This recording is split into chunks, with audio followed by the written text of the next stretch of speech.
Last week versus Mercyhurst, this Peter Lallet 6-yard touchdown pass to Blake Williamson tied the game with seconds left in regulation. In overtime, Jeff Knox scored the game-winning touchdown, keeping Cal U's playoff hopes alive. Last year's game versus IUP in Cole Bowl 2, it was also settled in overtime with a Cal victory. This year in Cole Bowl 3, both teams have a lot at stake as they battle for a spot in the NCAA Division II playoffs.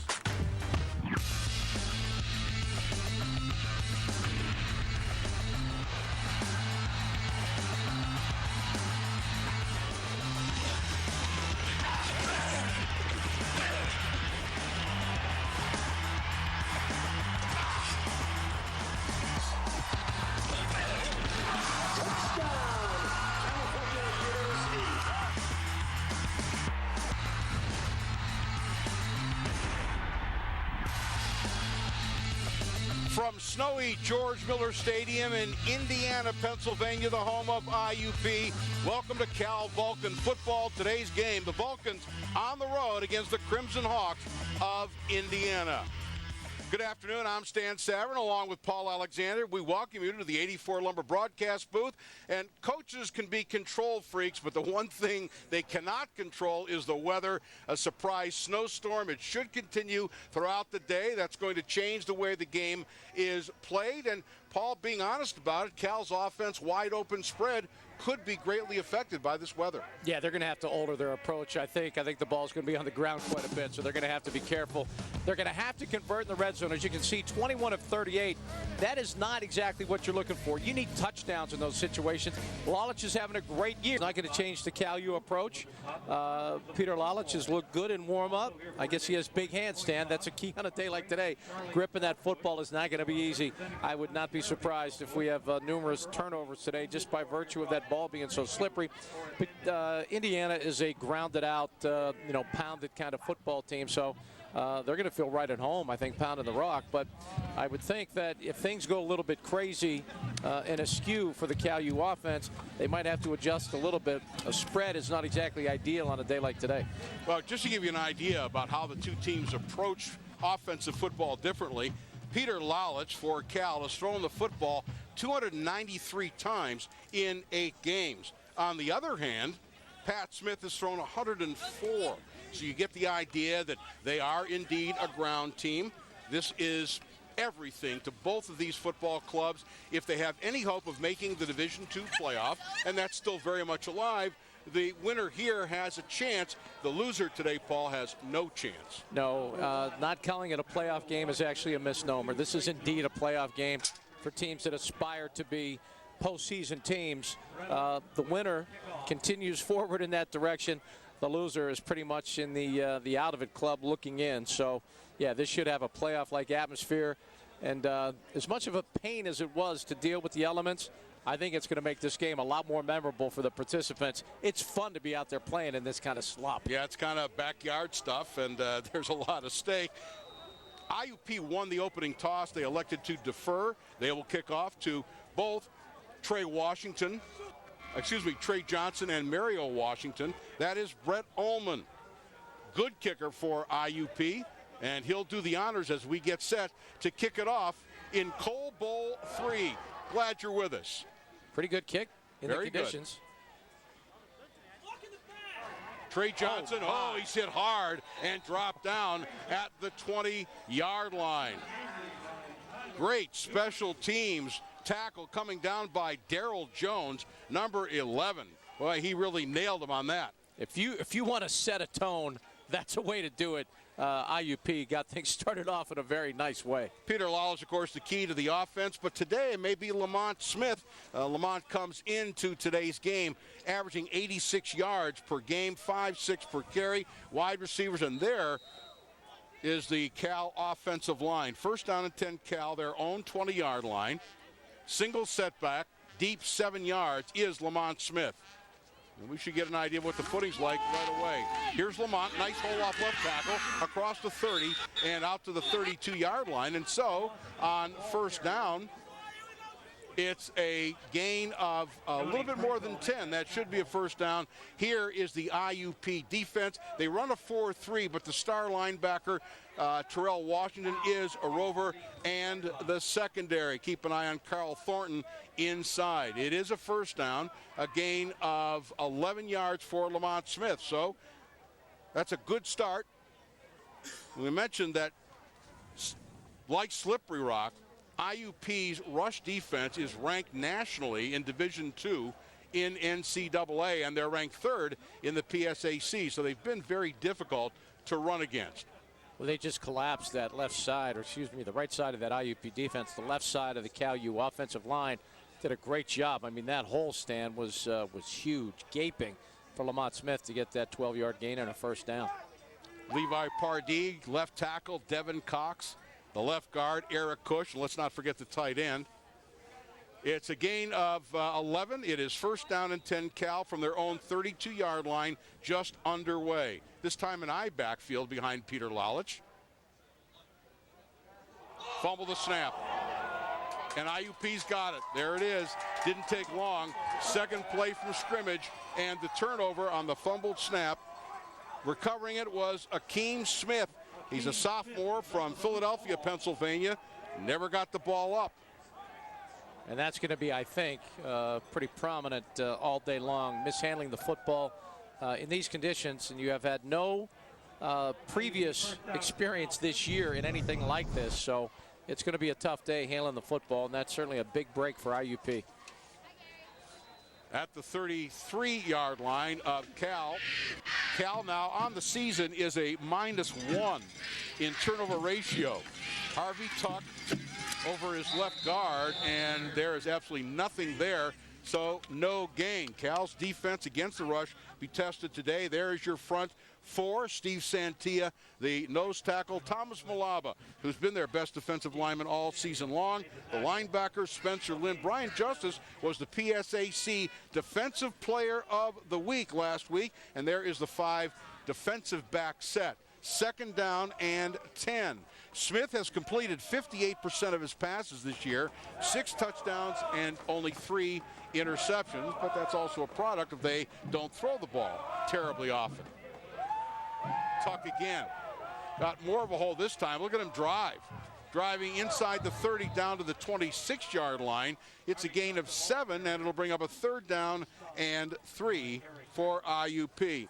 Here's Pat Smith, Harvey Tuck. Dom Maggios from Pittsburgh is the blocking fullback. There are the wide receivers.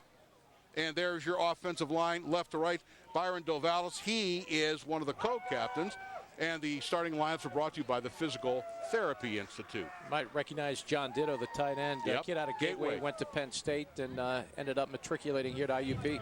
Third down and 3, Tuck in 4-down territory. He's hit in the backfield and dropped for a loss by Eric Harris. And he's dropped back to the 28. Now it'll be 4th down and 5. But again, I think, Paul, that IUP probably in 4-down territory there. Look at that play by Harris. Yeah, that is a big-time defensive play. And you can get away with run blitz in a team like IUP. You got a pretty good idea of what they're going to do. You can shoot some linebackers in the direction of where you think the running play is going to go. You know, Tuck more than likely is going to get the ball, so you just come after him. And I would think, yes, Stan, kicking the ball in a day like today, that's going to be difficult as well. Now, Allman is 7 out of 8 on field goal attempts, but we're talking here about a 45-yard field goal in this slop, and I think that's probably the most descriptive and best term that we can use. Yeah, and I would imagine, you know, getting that plant foot down and set on a day like today, not a picnic. Well, IUP and Kurt Cignetti, they're going to think it over. They've called a timeout, and so will we. When we come back, 4th and 5 for IUP, trying to take advantage of 5. Harvey Tuck alongside quarterback Pat Smith.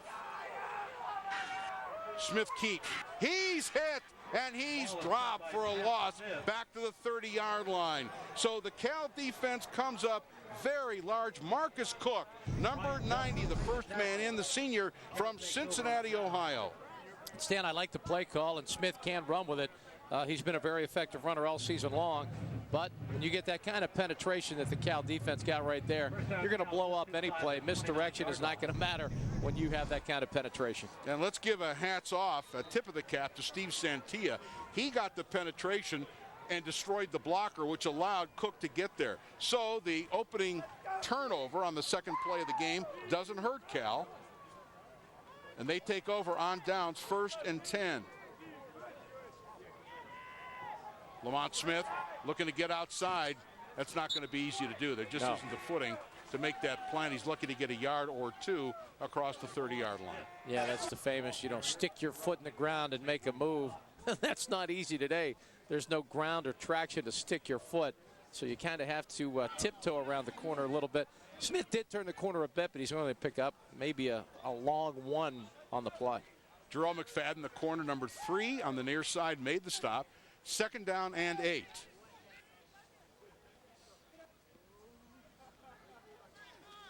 Lalich changing the play. Under 10 on the play clock.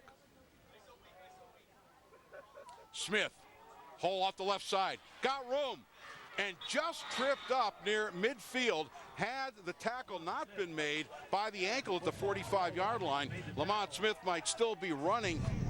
Terrell Washington, the star back, the roving linebacker, saved the touchdown. Yeah, gets 14 on the play. That's a nice job of cutting and just getting upfield. And Lamont Smith is a great north-south runner. Not a lot of dancing, not a lot of east-west stuff.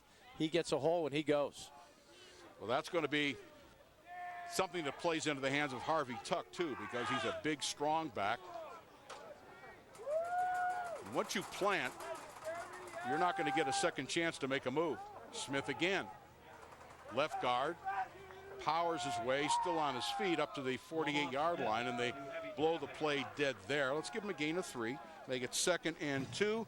Errol Brewster, defensive end, sophomore from Washington, D.C., makes the tackle. So Smith off to a good start. As I mentioned, he's averaging 86 yards per game, 5.6 per carry. It's kind of oddball. He only has 2 touchdowns this year. Of course, they've got a specialist. They do, and Mr. Knox, he is that. But that's a good indication that this Cal offensive line getting off the ball well. That was just the surge of the line that got him 3. No real hole. He just went behind the O-line, and they had 3 yards, taking the D-line backwards. Again, a change the line of scrimmage. Inside handoff to Smith.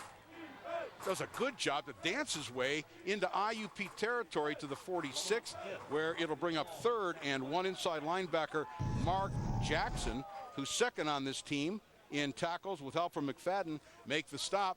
And what you're looking for here is a 3rd and manageable, which is what Cal now has. Yeah, kind of a version of the stretch play right there, where you kind of go down the line and then turn it up when you find a spot, and he found a nice hole. Smith has the 1st down inside the 45 to the 44-yard line. Give him a couple and a 1st down. And Lamont Smith has 6 carries for 38 yards. So off to a good start. Alex Berdahl, one of the leading tacklers, number 43, had the initial hit on the play. Cal still running their no-huddle offense, but they're making a lot of calls at the line of scrimmage. Normally talk about a quarterback getting into a rhythm. Right now, Lamont Smith is in a great rhythm.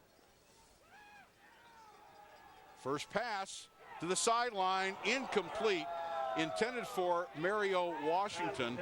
The cornerback, Jerome McFadden, a sophomore from Manassas, Virginia, in on the coverage. It's not going to be easy to make those plays, and of course that's a staple of the Cal offense. Yeah, this is just great coverage.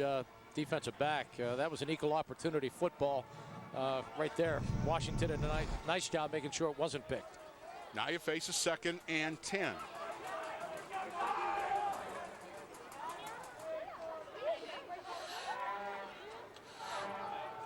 Smith inside, tripped up, make it Jeff Knox, pardon me. Jeff Knox gets yardage from the 44 to near the 40, let's call it 4. He's the big, strong running back. I mean, you'd think that Edwin Goins might play a factor today. It brings up a 3rd down and 6. And in a day like today, Paul, you're thinking field position. Even if you don't score off these, you're thinking about punting the ball deep and playing field position with your kicking game. Yeah, maybe a screen or a little pass to the back out of the backfield here. I don't know how you're going to go downfield very effectively today. Lalich over the middle, too tall for Lamont Smith. It was there. It was catchable. Little circle route, and that would have been a 1st down. As it is, it's 4th down and 6 from the 40, and Cal will punt. Coverage on the play by free safety Johnny Franco, number 28. Keep an eye on him. He leads the team with 4 interceptions, as does Cal's safety, Rontez Miles. A very catchable ball at that time, and normally when you see a pass to a back, you think maybe the quarterback put a little too much on it.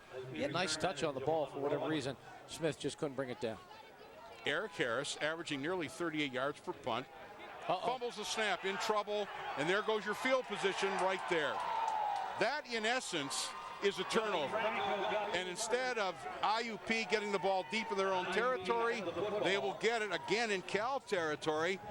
Johnny Franco, we talked about him. He came in. Harris mishandled the snap, and there goes your field position right there. The drive, in essence, goes for naught, and IUP will take over at the Cal 41-yard line. Stan, even if Harris fields that snap cleanly, the punt block was on, and they had it. He had no option right there. And Franco, by the way, I'm not sure if you're familiar with his dad, longtime coach in the Altoona area, coached at Altoona High, and then really made his mark moving up the road a little bit, and has won a couple state championships. So, the old son of a coach routine. The guy knows what he's doing out there. Well, it won't go down as a turnover necessarily, but it is. Smith to throw for the very first time, looking deep down the field. The pass is caught deep in Cal territory. The pass caught by Terrell Barnes, sophomore from Gettysburg. A surprise. I'm sure they expected run, and the pass deep into Cal territory. Again, the yard markers are difficult to spot. It's a 36-yard completion, and looks like the ball's at about the 9-yard line, Paul. And you can see Sean Anderson is right there, step for step with the receiver. But when you have a perfectly thrown ball, more often than not, it's going to be completed. First and goal from the 9-yard line. Tuck again hit the line of scrimmage and drop for no gain at best, maybe a yard loss back to the 10. So far, it's always better to keep your hat on a day like today. At least to keep dry, keep your hat on, Harvey. Watch Malava here, Stan. He just makes a big-time play. For whatever reason, unblocked. Even when you try to block him, he's going to make plays. If you don't block him, he'll make every one.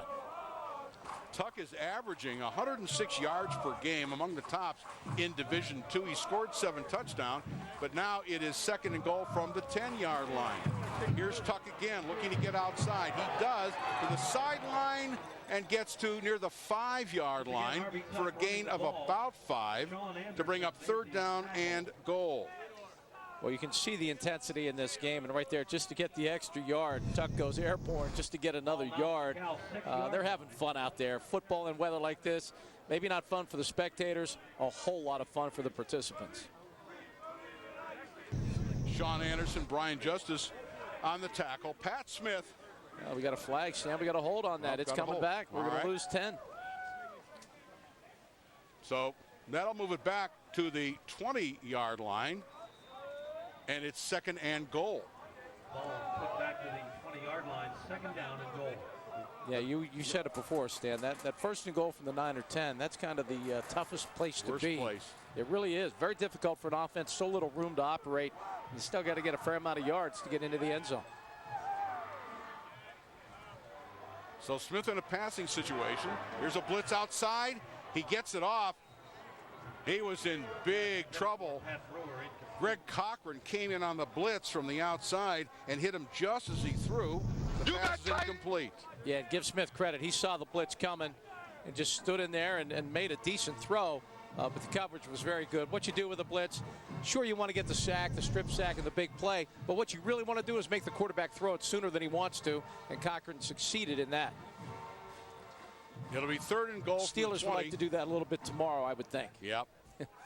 Good luck with that. Much easier said than done. There you see Greg is really coming into his own. He was all-state wide receiver in high school, playing defense now. Here's Tuck looking to set up the field goal, but the Cal defense thus far has been terrific. Tuck barely, in a number of carries, has positive yardage.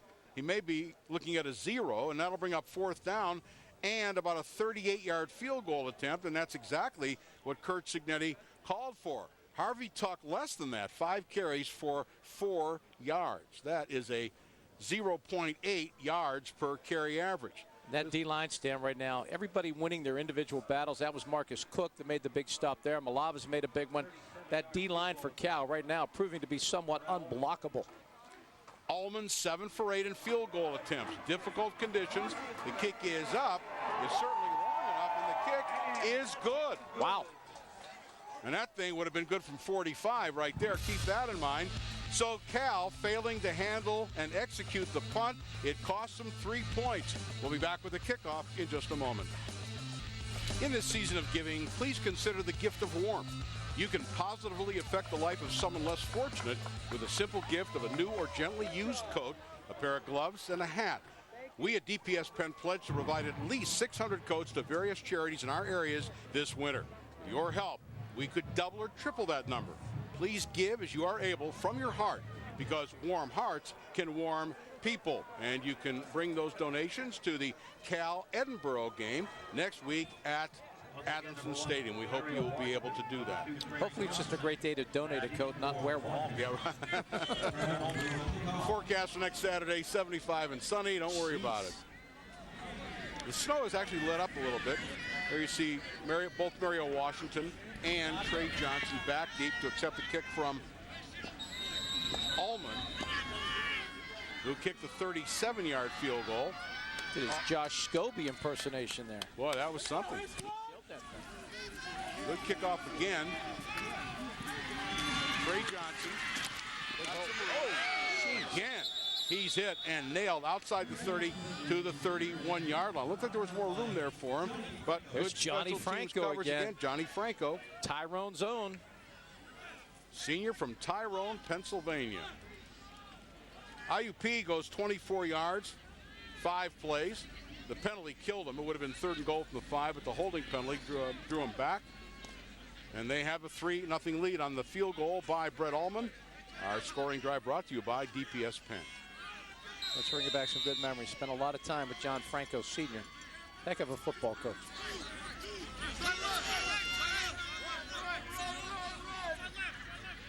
Well, Cal's been able to move the ball, and they haven't turned it over. Knox. Nothing there. Lucky to get to the line of scrimmage, if indeed he did. Carl Thornton, I told you about him. He is a junior from Beaver Falls, Pennsylvania. Number 69 makes the tackle. No gain. 2nd down and 10. That was just a big-time hit and a big-time tackle by a big-time player. Cal's actually run the ball better than I thought they might, given this outstanding IUP run defense. Smith back in, half roll by Laulich to the sideline, and it is caught. It'll be short of the 1st down, but the pass is complete. First pass completion of the afternoon. That went to Mario Washington. By the way, Paul, Chedrick Cherry is in the lineup today. He missed last week. He's back playing today.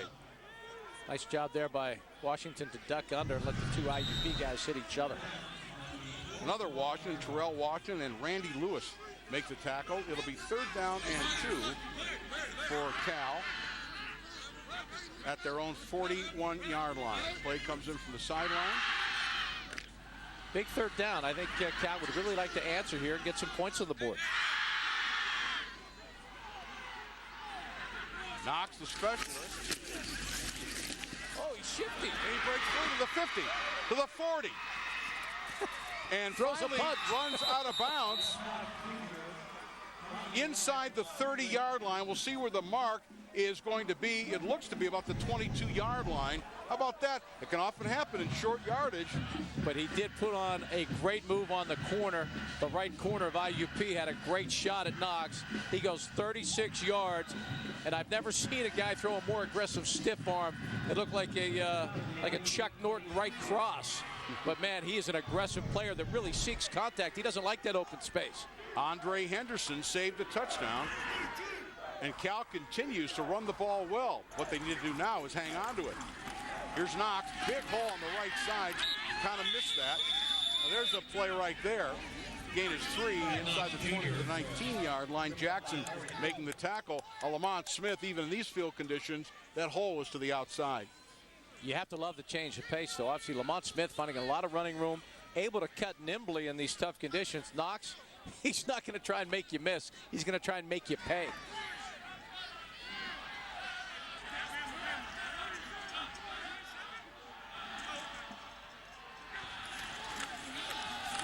Knox hit in the backfield. Great penetration. Coming in was Mark Jackson, the inside linebacker. He's second on the team in tackles. He destroyed that play, and the loss will bring up a 3rd down and long for Cal. And those negative plays, they hurt you on a day like this, although it does look like the snow's let up a little bit. Yeah, and Knox, I mean, he did make the great move on the big 36-yard run, made the cornerback miss. In general, he's not going to do that, so they get Lamont Smith back in this big 3rd down and 10. He's a straight-ahead, no-nonsense guy. Smith, elusive as all get out.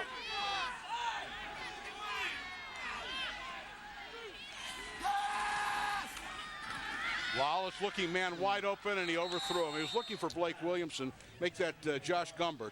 He had Gumbert wide open, but day like today, you can't rely on that. Now it's 4th and 10, and I would think they'll go for it here. It's an awfully long field goal. Might as well. Yeah, and I think that everything happened correctly there, except the ball came out of Lalich's hands a little bit squirrely, and that's going to happen. Got to find a way in these conditions. There you see Josh Gumbert, number 88, the senior from Blackhawk High School. He was wide open. Thomas Mayo split wide to the left. We've got a slot right on 3rd down and 10 for Cal.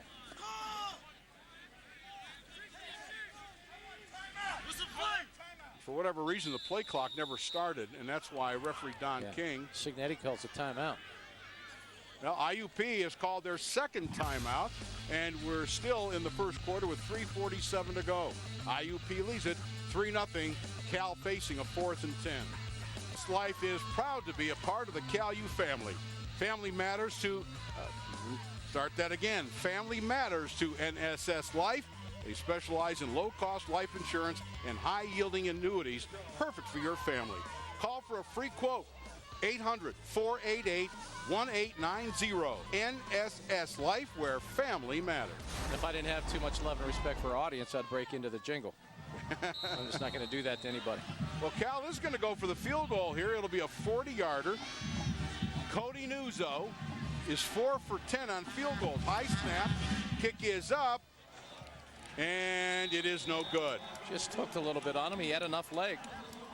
Kind of a line drive, and so this game right now is boiled down to a couple of field goal, 1 missed field goal. Cody Nuzzo attempt is no good. Here's Harvey Tuck. Got some running room this time. Oh, big hit.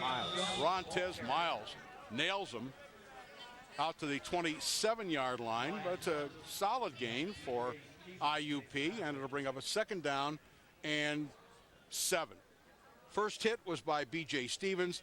Rontez Miles cleaned him up, and so far, Harvey Tuck is averaging just a yard per carry. If that continues, Cal should be in pretty good shape, but you know, one of our keys when you're in the red zone, you better come away with something. And got to get something, absolutely. 2nd and 7. This is James Johnson, and Johnson has a 1st down across the 35 to the 37-yard line. Darnell Harding finally brought him down, but Johnson, who's a sophomore from Philadelphia, he averages 4+ yards per carry. A little bit of a breather for Harvey Tuck, and it's a 1st down for the Crimson Hawks at the 35-yard line. Little spring there. He has some giddy up. He got to that hole quickly, made a couple people miss. Looks like he's a nice change of pace back. There he is, sophomore from Philly. So far, Cal's done a pretty good job, but this is an IUP team that lives and dies by the run, although it was a long pass play that set up their field goal. Tuck back in the game. Back it's Johnson, still Johnson. And Johnson gets across the 40 to the 41-yard line. Gain of 6 on first. Make it 2nd down and 4. And it looks like that offensive line of IUP kind of finding its stride a little bit. A couple of successful run plays in a row. You get that kind of rhythm going. Cal's going to have to step up and make a play here. Cochran and Anderson on the tackle. And Anderson is coming off. He looks to be a little bit shaken up. And James Nixon, number 15, will join the secondary. 2nd and 4 to play with, if you will. Leading receiver on this team, Jovan Rowan, number 9.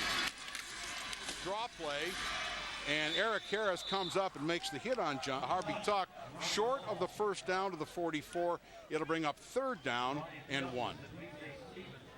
And again, that surge by that IUP offensive line looking pretty good. Initially, it was advantage Cal as they're getting a lot of penetration. Keeper, first down. He's right to the 45-yard line. It's tight. That's where he had to get to. We'll see. Yeah, the line judge had a very favorable spot, but they brought it back a little bit, but it's right on the number. And the referee, Don King, not that Don King, unless he cut his hair. It is a first down for IUP as we count down to a minute remaining here in the first quarter. So far, IUP's been perfect handling the football. No not put it problems on the ground yet. Cal has had 2 turnovers. They're not going to get this off, and IUP is going to have to use its final timeout of the first half. Normally that indecision doesn't come on a first down and 10, but well, I think there's things happen. there's a conversation here between Curt Cignetti and the referee. He's saying that the play clock never started, but they're going to charge him with the timeout anyway with just a few seconds left in the first quarter. IUP out of timeouts. They face a 3rd and 1 when we return. Bus lines. First Niagara Bank, DPS Penn, Horizon Hospitality, California University of Pennsylvania, and Northwood Realty. Again, field position on a day like today, the snow has let up somewhat. Very important.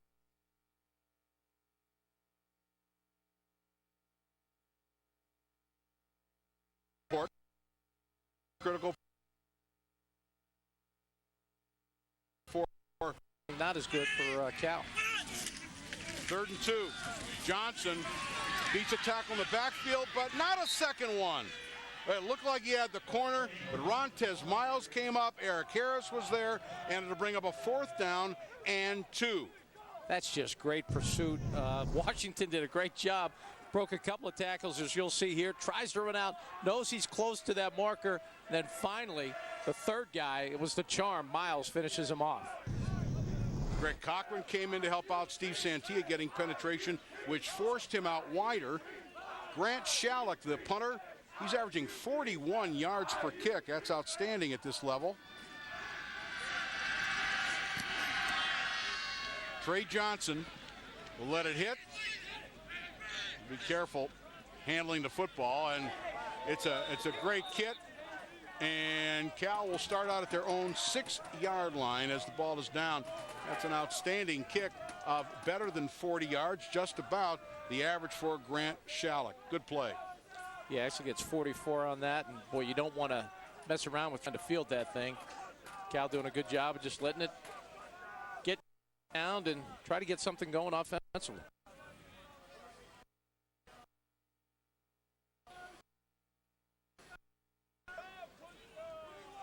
Well, Cal has done a pretty good job of running the football. Passing has been problematic. Just 1 out of 4 for Peter Lalich.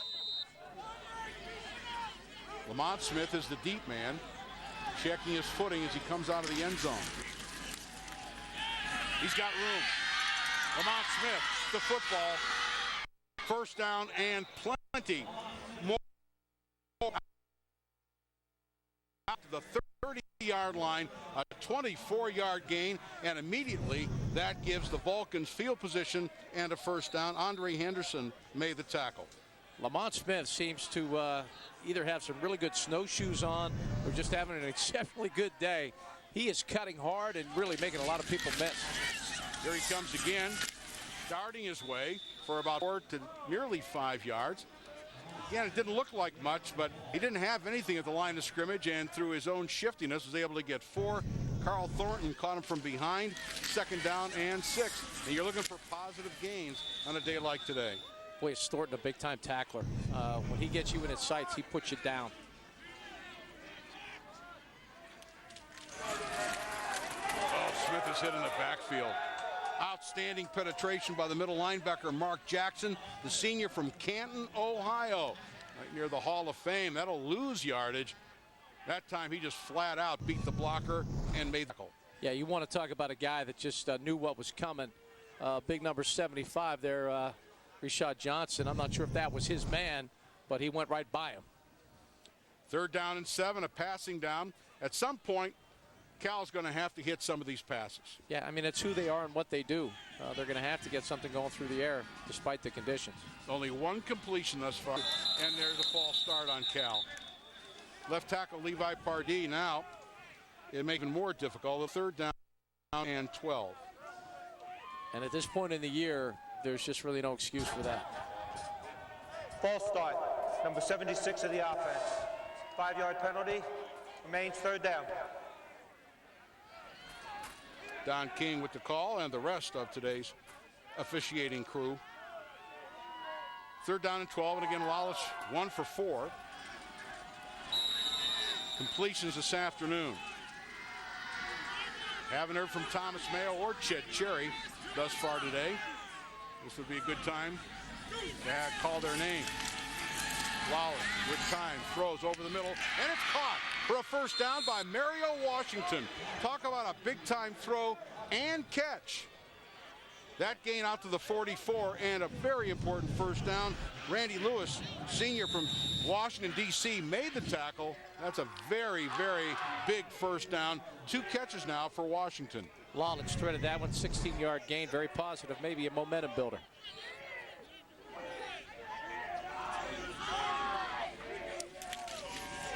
Jeff Knox, big back up the middle, plows his way for 3 to the 47. Well, we haven't seen a whole lot of him, in other than short yardage situations, goal line situations, but it's a nice change of pace, and he's going to come up and he's going to rock you.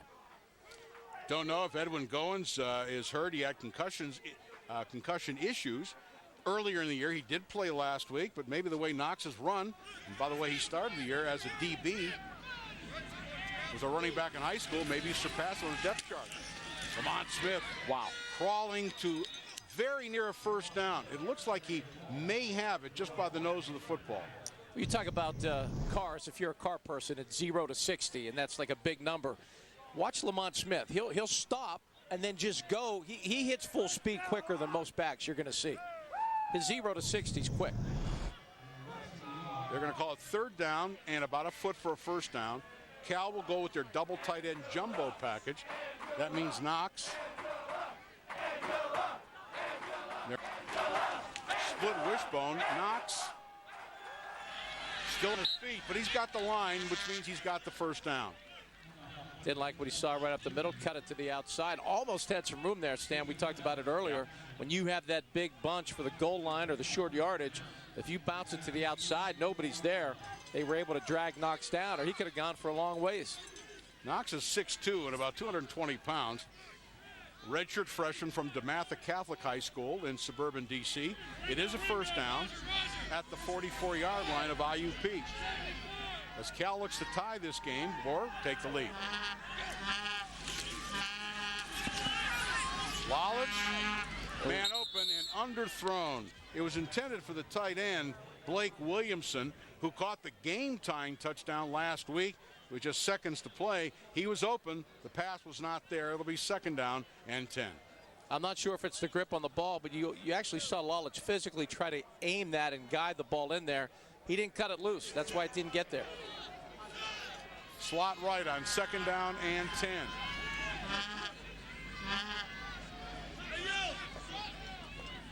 Lalich looks to the sideline. You see the play being called in as they change. 5 seconds on the play clock.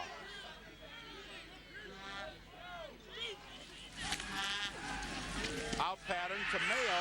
Mayo on his feet at the 30. He's gone. Mayo to the 20. Forget about it.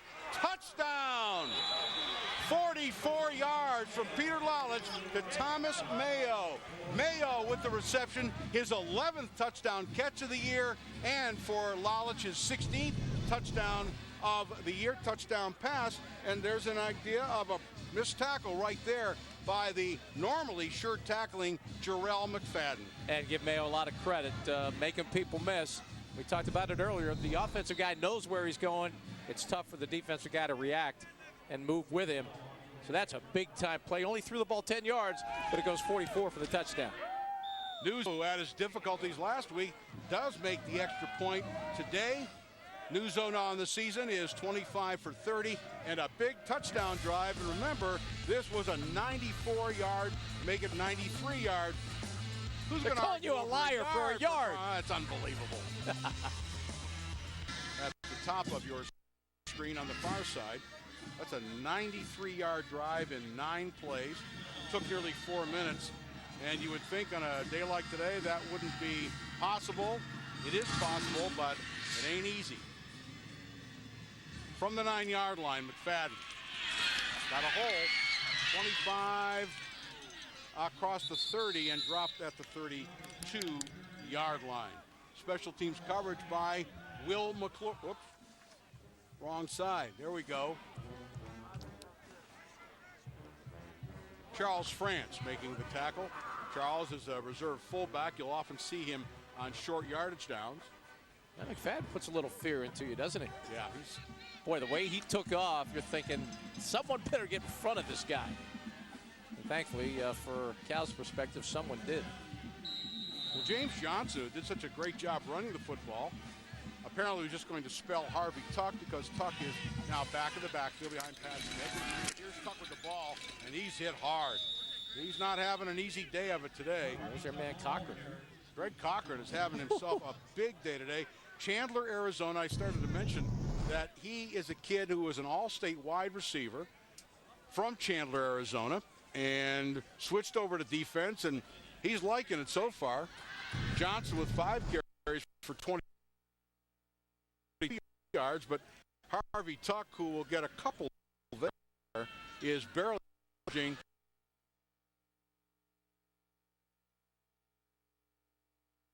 per carry. 2nd down and 8. That D-line for Cal doing a great job so far. Yes, they are. They're controlling things. Play fake. Blitz and sack. Thomas Malaba, Steve Santia, the whole gang. It was a defensive line meeting, and they met at the quarterback. A sack for Cal U. It's their 22nd of the year, and it drops IUP all the way back to their own 25-yard line, 3rd and 7. You see Crawford there from the outside really broke it down, then Santia cleaned it up from the inside. But Crawford beating his man around to the outside forced the quarterback Smith right into the sack.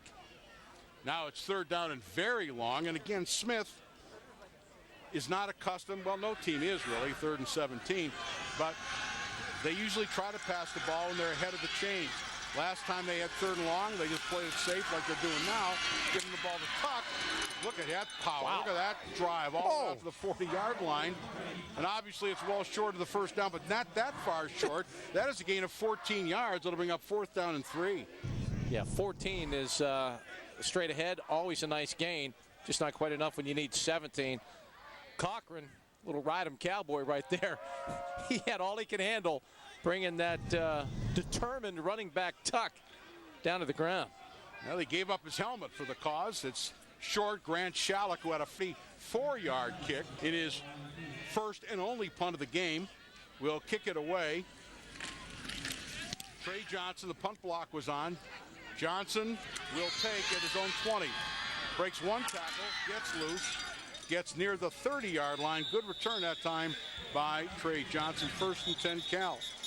Lifetime supporter of Cal U Athletics, Pat Alfano has been a real estate agent and associate broker for 15 years. Pat lives and works in the area and manages 2 Northwood Realty offices. The California and Monongahela offices have 15 agents waiting to attend to the area's every real estate need.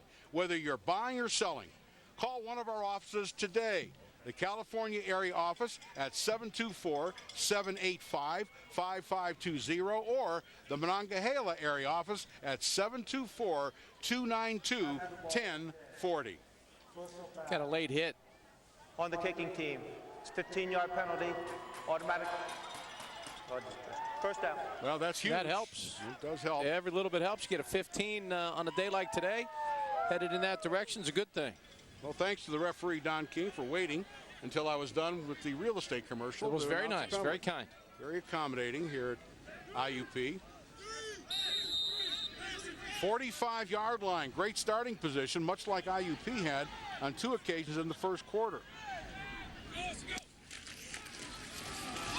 Knox changes direction.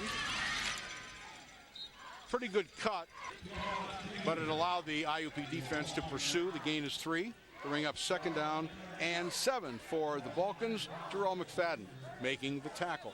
And you see he does make good cuts, and he's made a couple people miss, but it's at a much different speed than you see Lamont Smith make those same cuts. About 40 pounds difference between the two. And again, Cal doing much more signaling in of offensive plays in the sideline than I recall seeing, Paul.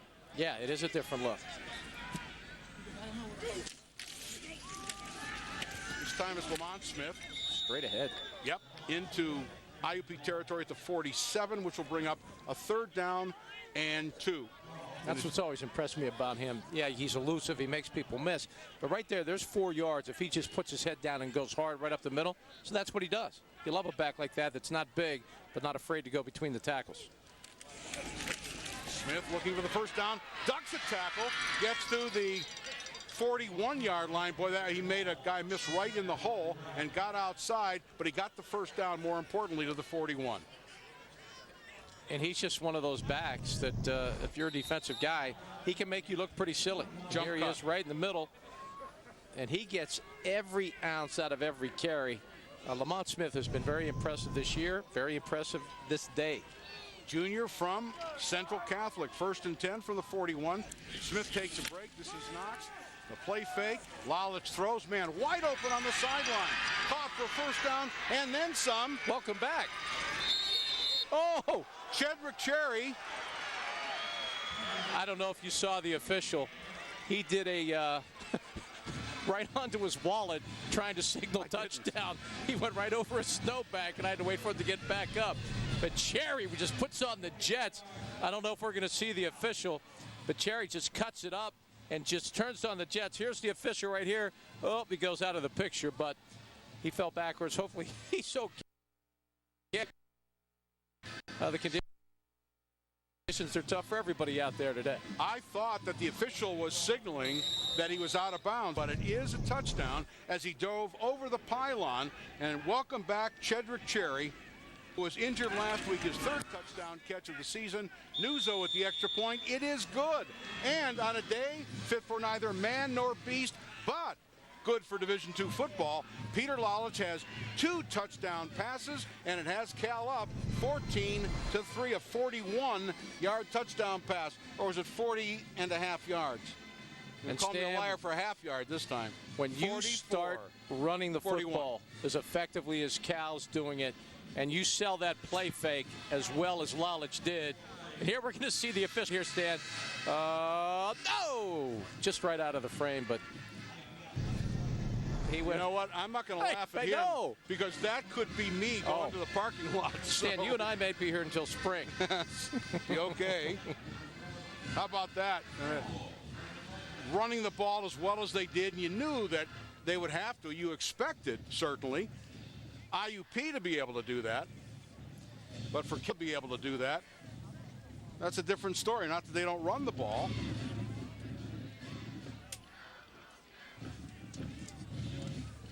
Four plays, 70 yards. We got a 70-yard drive and a 93-yard drive. 41-yard touchdown pass to Chedrick Cherry from Peter Lalich. And our scoring drive brought to you by DPS Penn. 2 very impressive runs after catches by Mayo and now Cherry. And they are dangerous. You wouldn't want to be out there on the island that those IUP DBs have been on. Those guys know where they're going.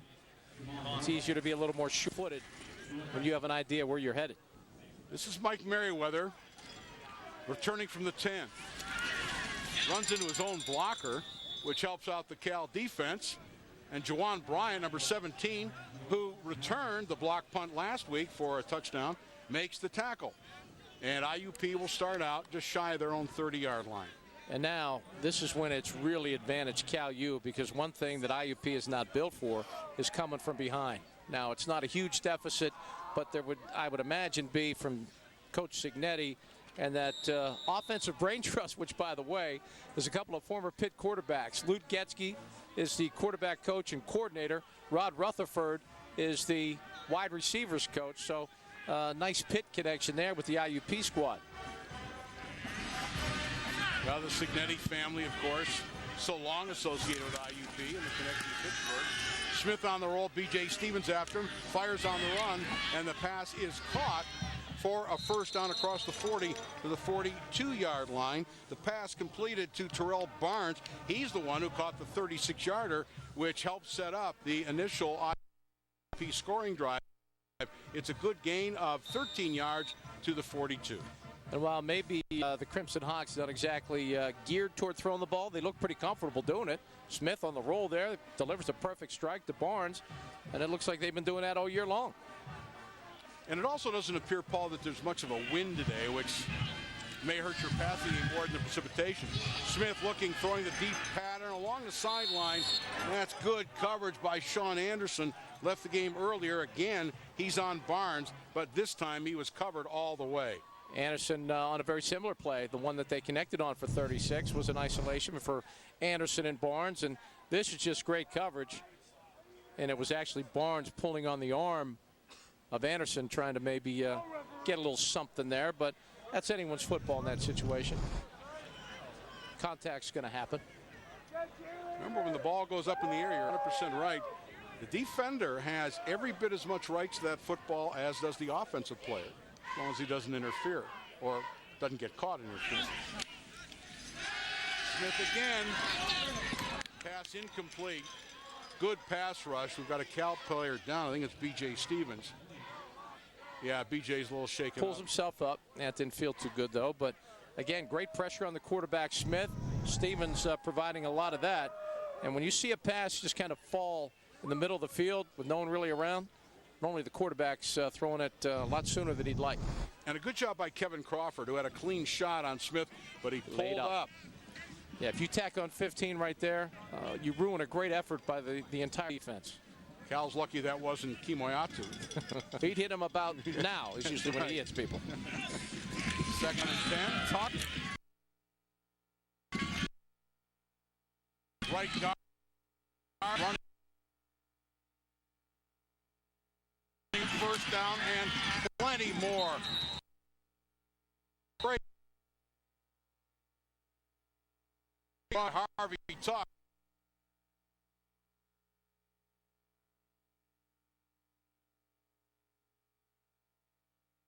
They might have caught him in a run, in a pass defense there. Yeah, more often than not, when you come on the outside on a blitz and you cut it up on the inside with a run, you're going to gouge, I should say.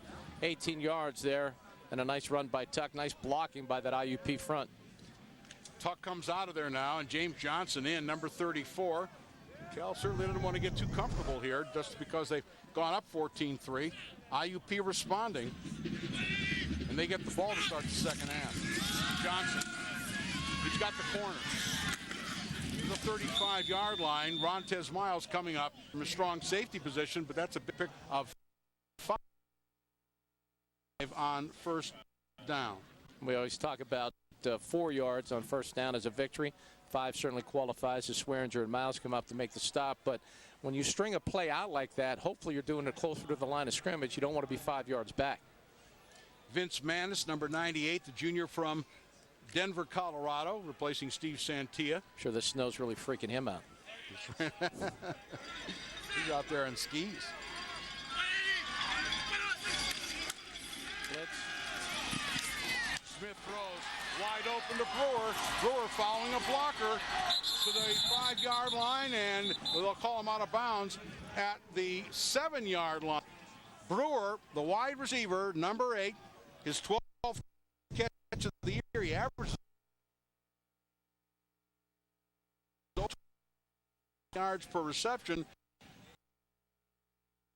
7, and a first and goal for IUP. So the Crimson Hawks respond in kind, first and goal. Eric Harris came on the blitz but got picked up. That gave a favorable matchup in the secondary for the Hawks, and they turn it into a big play. Short motion. This is Johnson trying to get the corner. Beats one tackler.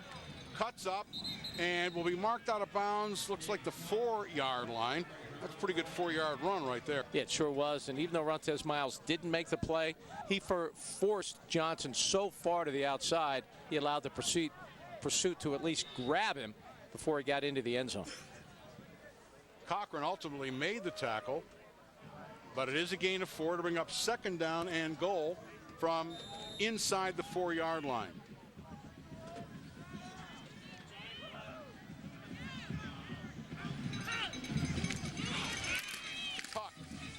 Hit at the line of scrimmage, still driving. Finally dropped by Jack Crawford. Excuse me, Kevin Crawford. Jack Crawford's playing up the road. Yeah, he's playing a double header today.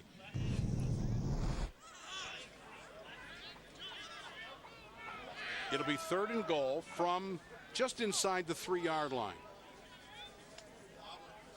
Making the tackle along with Crawford. Johnson. Keep in mind the quarterback Smith runs it pretty well. Might want to give himself a run pass option here on 3rd and 3. There it is. Smith into the end zone for the touchdown.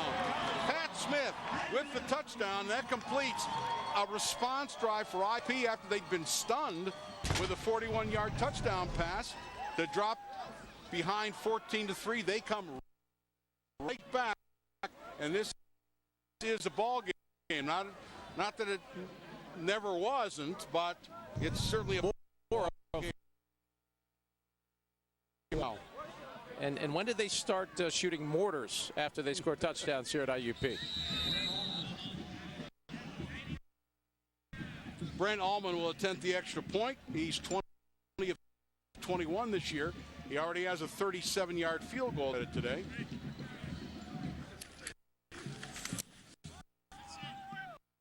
He's a nice leg. Yep, kick is up and good. A very, very impressive drive by the Crimson Hawks of IUP at a time when maybe the game was teetering in the balance, but there's a lot of football to be played. We'll be back with the kickoff right after this. Touchdown. And that scoring drive presented by DPS Penn. You can also see that the intensity of the snow has picked up just a little bit. Although the field has cleared up a little bit. Washington on the return. Got the sideline to the 40, the 45, and run out of bounds at the 47-yard line. Great return by Mario. Cal up.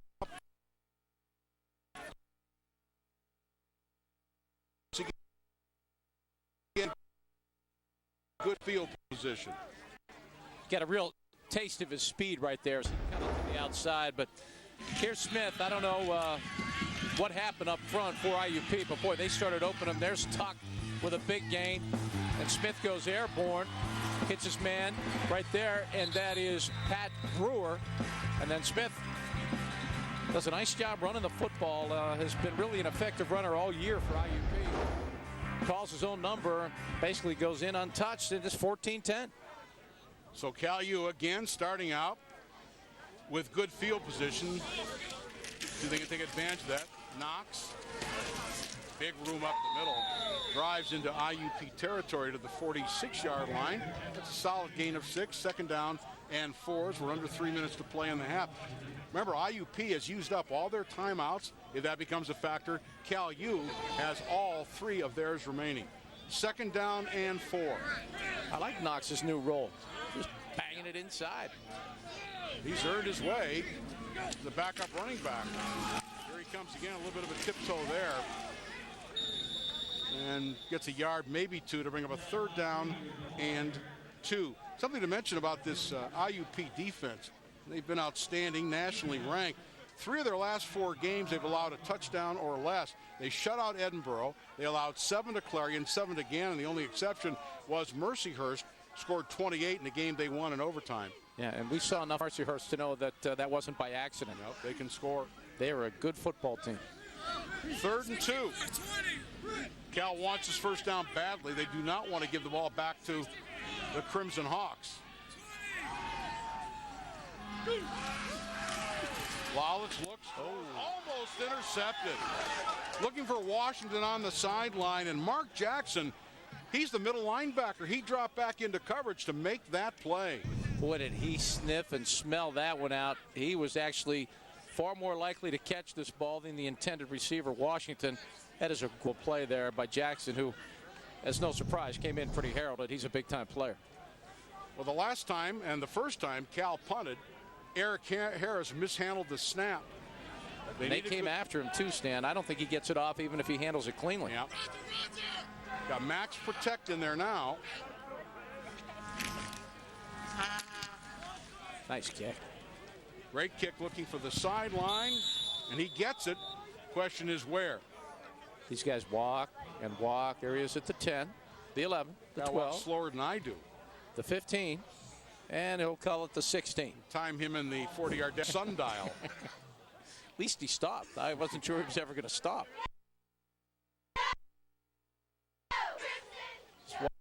Ourselves going backwards there today, fellas. We already had one guy go down. Something over teacups, they say.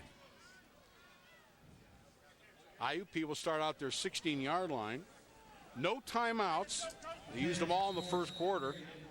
But something to keep in mind is that Brett Ullman, the field goal kicker, has a tremendous leg. So that's a factor, and what a lift that would be. And we'll see if not being able to get that third down and 2 comes back to haunt the Vulcan. Tuck hit at the line of scrimmage and dropped for a loss. Boy, that's good penetration there once again by Thomas Malaba. That's an outstanding play. I don't think that'd be a fun day being across from him all day. No, he is just a hard worker. He's explosive, and he punishes ball carriers. Now Cal calls him out. They think they can get the ball back here. There you see Malaba. You got to shed the blocker, and he makes the tackle too. It's an outstanding play by Thomas Malaba, who I think it's fair to say has been Cal's best defensive lineman this year. Senior from Sterling, Virginia, 6'2", 300 pounds, and he feet.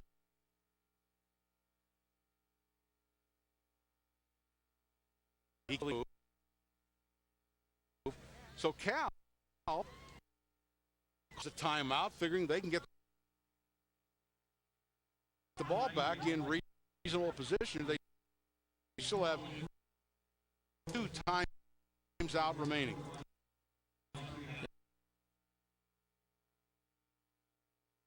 Yeah, the attack goes on the air.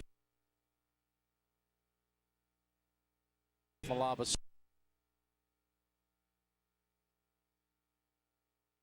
to the loss. He done.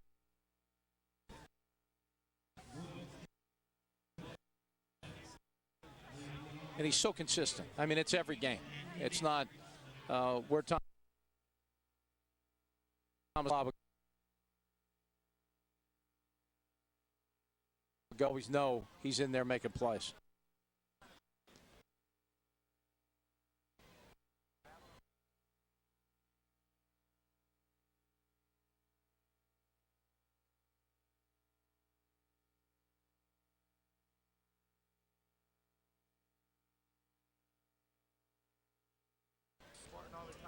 $19 seconds remain. Did you come after it or try to get a return? I come after it. And they did, and almost got it. And it's a short punt. Johnson, like a shortstop, picks it up and takes it out of bounds near midfield. 10 seconds left, which means you'd have time for 1 pass play. You still have 1 timeout. So call timeout and kick a goal.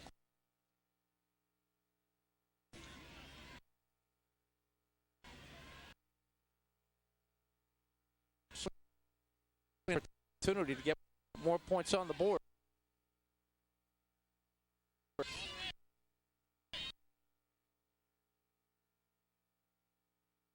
I like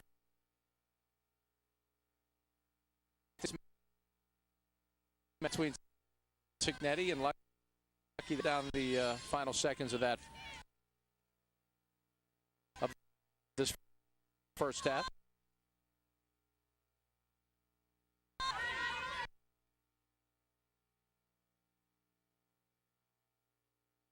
Trying to get everything, every ounce out of every opportunity that you can. With so much on the line that's in this game, the chance to play in the postseason, you got to go for broke in every opportunity. Remember to think in pass interference in college ball, it's only from the line of scrimmage. It's not the spot of the foul. IUP has 3 defenders back at the 25-yard line to prevent the deep ball. Pass is caught. Timeout. To the 27-yard line. Clock stopped on the first down.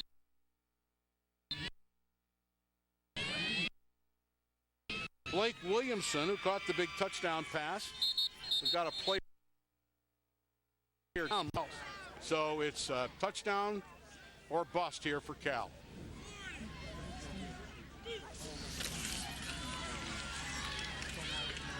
Lalich lofts it up into the end zone. Cherry goes after it. Oh, touchdown! And it's called for a touchdown. Josh Gumber catches it for a touchdown. Michigan State all over again. Are you kidding me? Oh, and IUP is going to be very upset with that because they weren't able to knock the ball down. Let's see who keeps it up. Cherry, well, no, it's a defender who got his hands on it. Looks like it's number 17, Andre Henderson. Can't knock down. Now 21 gets his hand on the ball. That's Terrell Washington. And that's unbelievable. Gumbert somehow found it and got into the corner of the end zone. He wasn't in the end zone. He had to get in there. Just the way they drew it up, Stan. Absolutely. That's why that timeout was worth it. I've been doing this a long time, Paul, at least a couple of weeks now. Yeah. And I've never called a Hail Mary touchdown pass like that. I'm so stunned I hopped in and interrupted, and I apologize for that. Do not apologize. You saw it before I did. How about that? 2 plays, 51 yards, a 27-yard touchdown pass. We're at halftime. 21, IUP 10. We have some conditions. There's Lucky trying to get the troops acclimated to the weather. And Cal early on, that's Harris with the muff snap on the punt. And that led to the IUP field goal. And Stan, this was impressive. That is a 37-yard field goal by Brett Ullman, and it gave IUP a 3-0 lead. Lalich to Thomas Mayo, and that is classic. Yards after the catch, that good for the touchdown and a 7-3 Cal lead. Yeah, and they weren't done either. Here's Lalich this time to Ched Cherry, back after missing last week's game. And you want to talk about yards after catch. That was a big-time pitch and catch there as Cherry gets all the way into the end zone. Cherry missing last week with an injury. Here's Pat Smith, a nice 71-yard drive. He finishes with a 3-yard touchdown run to make it 14-10. Stan, what a way to end a half. The Hail Mary, Josh Gumbert, Johnny on the spot. Boy, 2 IUP players with a chance to knock that ball down. Instead, tip it up in the air, and Gumbert makes him pay dearly. That was with 5 seconds left on the clock. That's when the play began. 000 when he scored. You can see that Cal, again, rushing the football 50 yards more than IUP. That is their stock in trade. Interesting, Peter Lalich has completed 4 passes today, Paul, 3 of them for touchdowns. I want to say that's somewhat efficient in the pass game, but the second touchdown pass to Ched Cherry, a beautiful play fake to Lamont Smith out of the backfield, and they'd been running the ball so well. You could just feel that entire IUP defense come up and want to stop the run. Turns out Lalich still had the ball through the strike to Cherry, and he takes it to the house. And third down conversions, 5 out of 8. You've got to keep the chains moving, keep driving, and even though they scored on big plays, they have done a very good job of keeping the ball. And Stan, you know today's a big day. It's the 3rd annual Coal Bowl. It really does add to it. We're very, very pleased that this has come about. Bob Lippincott played for Cal. Barry played for IUP. Their mom used to come and watch them play against each other. And also the best thing about it is that scholarships get provided to both schools for athletics. So it doesn't get any better than that. No, this is kind of a big deal, and it's so cool. The Lippincott brothers, one went to and played for Cal, the other went here and played for IUP. Their family with such a history in the coal industry. They've endowed scholarships at both universities. It's just a wonderful deal. And they're going to present to someone after this game, Stan, the Coal Bowl trophy. And I think it's going to be a very great tradition for many years to come. And here's some of the facts that go along with that. The winner does get the Miners Pale Trophy. Football scholarships, of course, to both Cal and IUP. It is Bob from Cal, Barry, who goes by Buck here at IUP. As you know, the Vulcans undefeated in Coal Bowl play. They may want to call this thing off, at least from the IUP perspective, at least the Coal Bowl part of it. I mean, these two teams have played each other for virtually 100 years. IUP leads the series all time by a rather wide margin, 59-22 to 2. But, of course, you want to take into account the John Luckhart area where they've done very well. And that kind of put them on the map when they were finally able to beat beat IUP. And that kind of put the program on the proper footing because IUP, under Frank Cignetti, dominated this conference for years. Yeah, they were kind of the big deal in the PSAC, no question about that. And I think there's a resurgence in IUP football because, once again, a Cignetti associated with the program and Kurt leading the charge as the head coach. So I think, like in most things, when you have a rivalry, you want that team on the other side to be a very, very worthy opponent, and IUP is certainly that. Well, we'll see what emotional toll, if any, or what emotional benefit, if any, both sides have gotten because of the Hail Mary at the end of the half for Cal to Josh Gumbert. Cody Nuzzo will kick off. It's a line drive. It skids and goes through and into the end zone, and that is about as effective a kick as you can possibly have. And you need a little luck on that one. If that takes a little kick left, all of a sudden it's IUP 1st and 10 at the 40, and you don't want that. Save you 20 yards. McFadden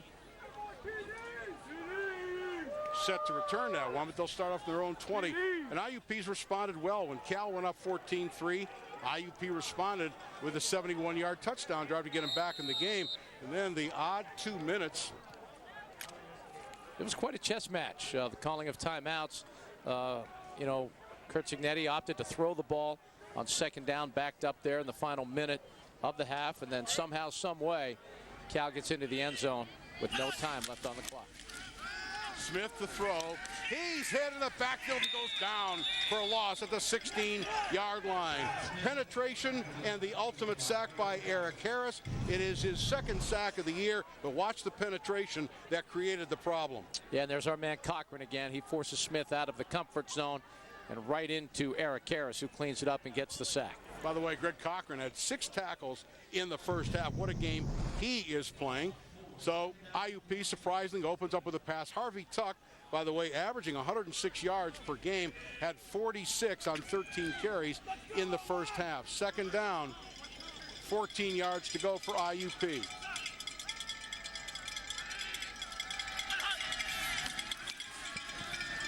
Smith in the flat to Brewer, and Brewer has positive yardage across the 20 to the 23-yard line. It's a gain of 7, but it'll bring up a 3rd down and 7. Cochran again with a tackle with help from Patrick Swearinger. Cochran showing his versatility, stand a converted wide receiver from out in Chandler, Arizona, showing he can come after and rush the quarterback, get out there in coverage.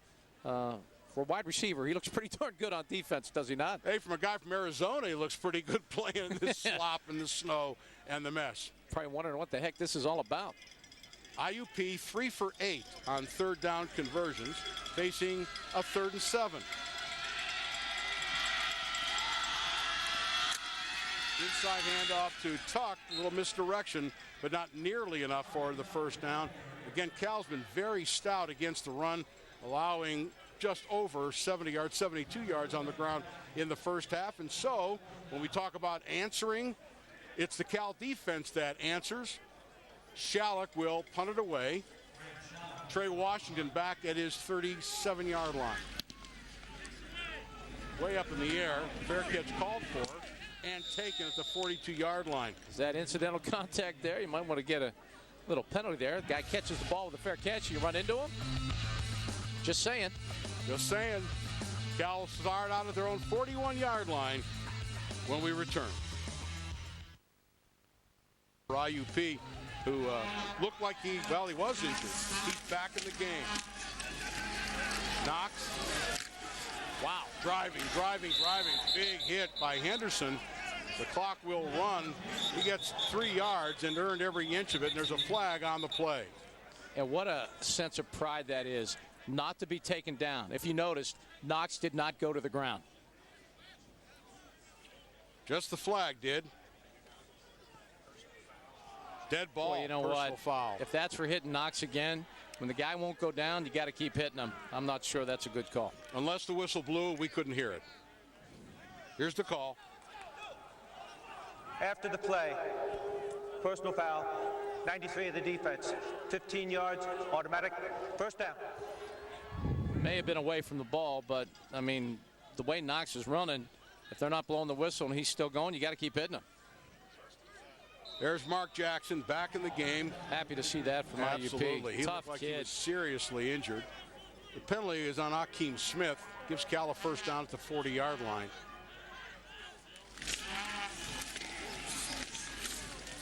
Tough sledding for Knox. Lucky to get a couple. He barges in there and lowers his shoulder, gets a couple. His offensive line, let's give them some credit. Levi Pardee, Devin Cox, Eric Cush, the center. Reshaw Johnson, the right guard, Chet Welk, and Blake Williamson is the tight end. 2nd down and 8.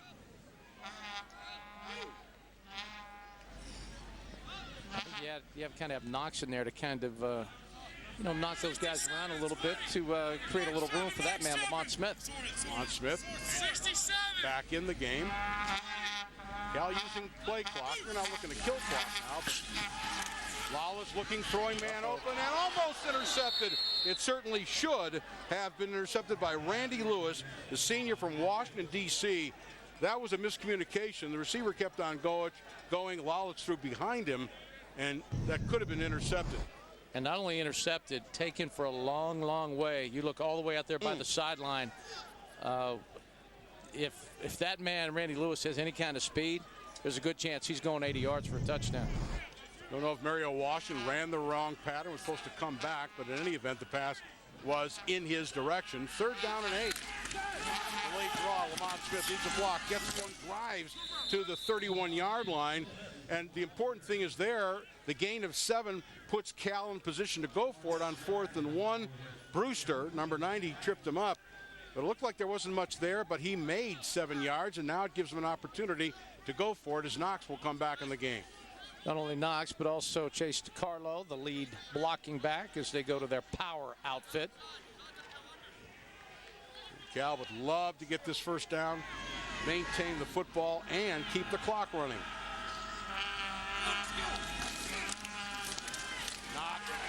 No chance. Great penetration. It was Larry Gooden, number 92. He blew up the play. He pretty much knew what was coming. That's one of those things where here's what we're going to do, see if you can stop it. IUP certainly did. They take over. This could be a turning point in this game on the 4th down stop.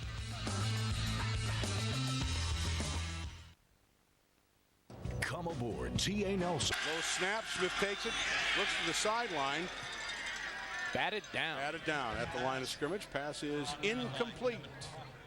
And that was big Kevin Crawford getting those paws up. And we talk about it all the time. If you can't get there, get those hands up, good things can happen. Kind of look like Brett Kiesel on that one, Stan. Fear of the beard. We'd like to get near number 12 tomorrow. He's pushing salsa these days, Stan. Yes, I know. Did you talk to him about a little salsa? I did talk to him. Yeah, we did too. He likes the hot. He likes the hot, he said. And I told him I was a wuss and I like the mild. And he said that gets stuck in your beard, you got a problem. 2nd and 10, another low snap. Pass flag. Intended for Tuck. well, actually extended for the wide receiver in the flat. Justice and Lynn on the coverage. Pass intended for the tight end, John Ditto, senior from Gateway by way of Penn State and Joe Paterno University. 3rd down and 10. Great coverage there by the linebacker. Get that outside hand out there. Perfect technique. Just bat the ball away. Nice job by Lynn back there in coverage. Spencer Lynn is a freshman from Bell Vernon, PA. Cal basically playing with a couple freshman linebackers. Have really grown into the roles. Of course, losing Brett Diamond was a huge blow. Big time, kind of the heart of that defense. And they've adjusted well without him. I guess, like he said, the standards is the standard. Boy, IUP is really had difficulty managing their timeouts. Here they are in a 3rd and 10 after an incompletion, and they have to use their first timeout. We'll be back with their 3rd down attempt right after this. Undercover. We are undercover with the tarpaulin, but our crew is out there in the elements. Guys, outstanding. Well, everybody but you. No, outstanding job. They get here very early to set all this stuff up, and God bless them all. Not an easy day to do so, or get here for that matter. It is nasty and damp. Pat Smith in trouble, and down he goes. 3rd sack of the game for Cal, and it's the gob man, Steve Santia, with the sack. Pumpkin gobs for everybody. You bet. Pumpkin gobs for everybody. His 2nd sack of the year. He's had a very strong game today. He's had a very strong season. That's a big loss and tough for IUP to make up on 3rd down. 4th and 16. Shalleck, good punt. But Johnson can return this. Cuts inside to the 40 and out to the 44-yard line. So Cal gains on that exchange. And at this point in time, it's all about field position, but Cal needs to take advantage of it as they start out at their own 44. 10:20 to play in the 3rd. Cal still up 21-10.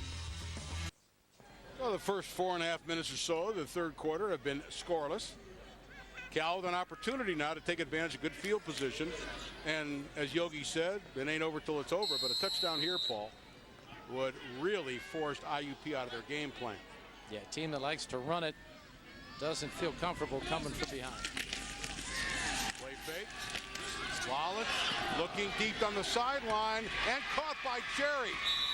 Came back to the football, beat the coverage on the corner by McFadden, and it's good for a 1st down inside the 30-yard line. Talk about poise in the pocket. Watch Lalich look around. This is about his 3rd read. We do have a flag on the play. I'm not sure if that's coming back or not, but I think it's defensive holding on IUP, which of course will be declined. Cherry and Lalich on the same page there. Cherry coming back from the ball, for the ball, as you pointed out. And that will be tacked on, I believe, or declined because the play was bigger than the penalty would have been. Yeah, they'll decline that and Holding. take the play. Defense number 2. Penalty is declined. The result of the play brings up a 1st down. Randy Lewis, who dropped that interception, that could have been a game-changing play because he did have every opportunity to run it back for a touchdown, is called for the hold. Cal obviously takes the play and has it 1st and 10 at the 27-yard line. Nice chunky yardage right there on 1st down. Cal only 1 penalty for 5 yards. Lamont Smith cuts inside the 25 to the 24. Good for 3 yards. 2nd and 7. And at this juncture, stand up 21-10, and as effective they've been on the ground, why not go there? Why not go ahead and pound it a little bit? You can get the yardage and eat up the clock at the same time, although it's early to be thinking about that still. It's a factor. But we talked about getting in the red zone and converting in the red zone. That's something Cal's got to do.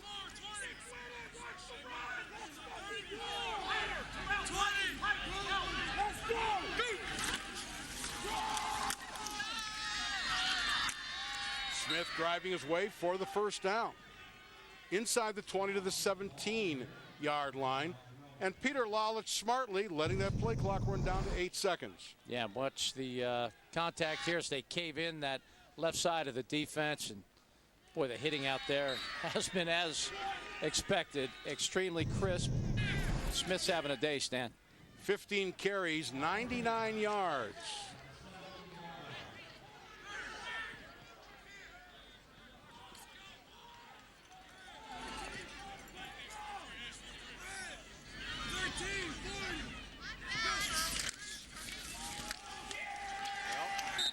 revise that stat. He loses 3 back to the 20, maybe the 21-yard line. So he's at 96 yards. Thornton again making the big play in the backfield. He is a big-time disruptor, Stan. He is in there almost simultaneous with the handoff. And I was just going to make the brilliant comment, you know, you have a back over 100 yards, so more often than not, you're going to win the game. Now there's a little more work ahead for Smith to get over the century mark. See, I was going to manage our stat man, Kenny. Don't tell me until he gets over 100. Don't give me 99. See the jinx? He's sitting at 99 gobs right now. He's waiting to get over that century mark in gobs. Procedure on Cal. Well, this drive's going to stall, and this was a chance to False really. start. Offense, number 76. 5-yard penalty. Remains second down. That's the second one on Levi Pardee, and he has had problems with that. And now all of a sudden, 2nd and 13 becomes 2nd and 18. Yeah, you get a tackle for loss, you know, thanks to Thornton, then the penalty. And all of a sudden, you were in the driver's seat on this drive. Now you're working behind the chains, and that's no good. Well, you look to get half of it back here.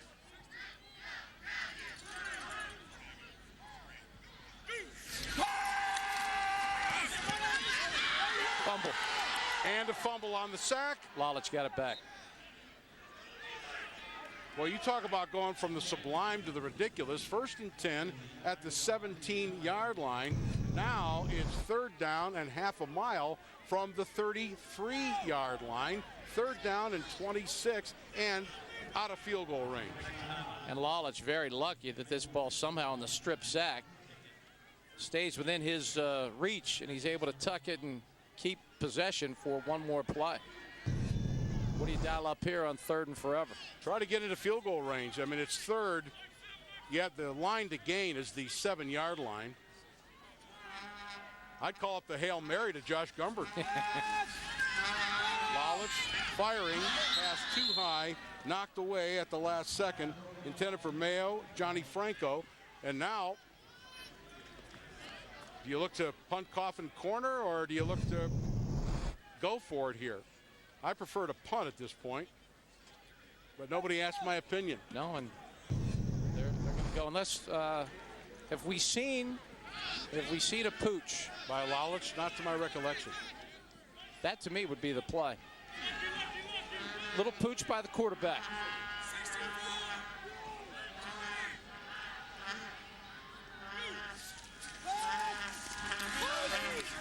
Or on the sideline. Unbelievable catch by Thomas Mayo, and he has the 1st down inside the 5-yard line. What a throw and catch by Thomas Mayo, one of the key plays in this game. 4th down and 26. You're punting, I'm pooching. They're throwing for 1st downs. 28 yards. Oh, it's a great catch. What a grab. And Franco laid him out, and we've talked about Mayo not hanging on to the ball. All his sins have been absolved with that reception. To hang on to that thing in those circumstances. And what a throw by Lalich as well. 1st and goal. Knox is in the game for Smith. Jeff Knox. Oh, right to the goal line. Yeah, about a yard out.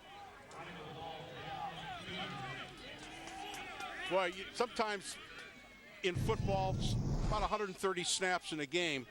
Usually about 120 of them are even. It's the other 10. Who makes the most big plays out of the remaining 10 that wins a football game? And that was big. 2nd and goal.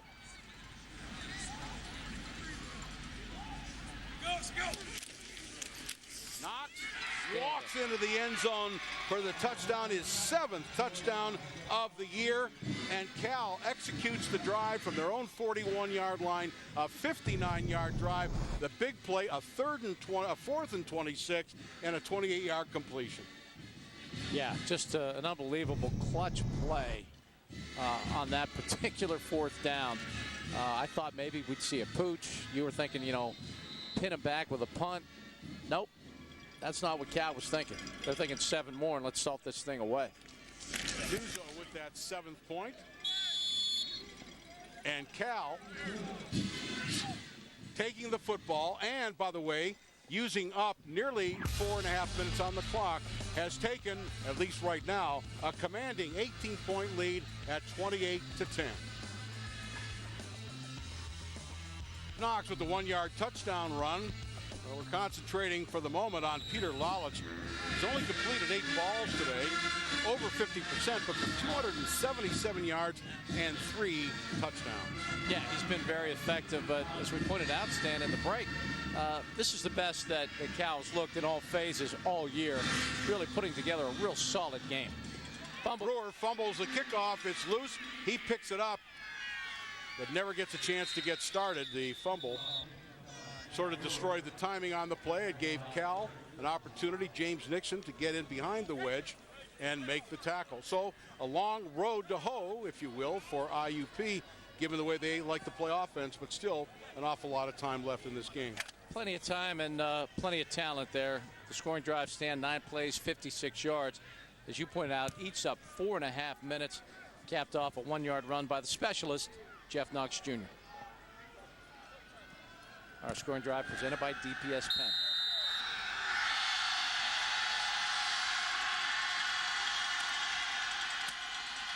James Johnson, and again, Cal doing a great job on defense against the rush.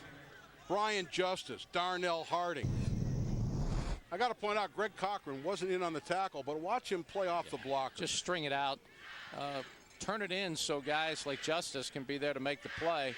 And Johnson, who's been elusive and shifty all day, had absolutely nowhere to turn that into a positive yardage play. It's a loss of 3 for Johnson, and I think when all's said and done, if things continue this way, if you look at Marcus Cook, we're going to look at IUP's rushing numbers and Cal's rushing numbers as maybe the biggest determinant in today's game. No gain. Stopped at the line of scrimmage. Once again, Cal's rush defense, the stars of the game, if you will, Thomas Malaba. What a game he's played. You'd be hard-pressed to come up with a defensive star of the game for Cal. Yeah, they've all just played so well together, and they are stuffing this vaunted IUP ground attack, and they're winning their one-on-one battles. And it seems like they're doing it across the board, across that line of scrimmage. There you see Thomas, a 3rd down and 13 from the 18-yard line. Cal's rushed for 138 yards, and IUP only 62. A bit of room there for Johnson, but not nearly enough, and that will force another IUP punt. And you talk about, well, now about 67 yards rushing. Harvey Tuck averages 106 per game by himself, let alone the entire team. Yeah, they've really dominated by, as you pointed out, they're ranked nationally in stopping the run. That's old school football. You stop the run and you run it effectively, you win football games. Bad kick by Shalek, this time up the side of his foot, and it goes out of bounds up near the 45-yard line. So a 3 and out, that's the last thing that IUP needed. Cal will take over at their own 48 when we come back. Cal has scored the only touchdown of the 3rd quarter, and here's how it happens. 3rd and 26, a 28-yard completion to Thomas Mayo. Unbelievable throw and catch. And then Jeff Knox with a touchdown, his 7th of the year. That was the touchdown drive, 56 yards. It has Cal up by 18 with a chance with 3:46 to play in the 3rd quarter to really put this thing on ice. No pun intended. And just seeing that play again by Mayo and Lalich. What an incredible play on 4th down. Mayo in long motion to the far side. I backfield. Lamont Smith is the deep man. Here's Lamont. He's over 100. Uh-oh. And a fumble, and IUP is recovered. He got the ball down to the 41-yard line and very late on the play, and Cal's contending that he was down. But the fumble is recovered by IUP, and just like that, they've got new life. And he did take one really big hit right at the end of the run. No wonder the ball came out here. Watch the big hit here, and that is a fumble. Neither knee down. Good call by the official, but that's just a big-time hit. Randy That's Lewis, unfortunate. Randy Lewis, number 2, made the hit and forced the fumble. The second official turnover. Cal botched a punt attempt too, but the second fumble recovery for IUP. Smith will throw. Again, the pass batted down at the line of scrimmage. That was, I believe, Crawford again. Big number 99 getting those mitts up. Yeah, I believe he gets a hand up and gets the ball. Wouldn't want to play basketball against that guy. Big number 99 is 6'4.5" tall. And he comes after you. So Smith, who didn't throw at all on the previous possession, comes out throwing on first down, batted down. 2nd and 10. He's 5 for 11. Smith looks, throws in the flat, intended for the tight end Ditto, but it's off his hands and incomplete. And that brings up a 3rd down and 10. And that was a well-thrown ball. I'm not sure if Ditto was looking behind him. Rontez Miles was in the vicinity. He tends to get your attention, but I mean, if IUP has designs on getting back in his ball game, you got to complete a couple passes. They might have played against each other in high school. They had that moment there. I'm sure they did. They had that moment there as kind of a recognition. Rontez said, "It's me." Great kid. I know John pretty well. Real good kid. 3rd down and 10. Hand off the tuck inside. They try to catch Cal by surprise, but no surprise there. 4 yards, and it brings up 4th down and 6. So once again, Cal's defense comes up big and covers for its offense, which lost the fumble. That was a shame. That was a real nice run by Lamont Smith. But, I mean, that was a ball-jarring hit delivered by IUP. Punt block. Shallot gets it away. What a boomer this is. They'll let that run, and it will go into the end zone.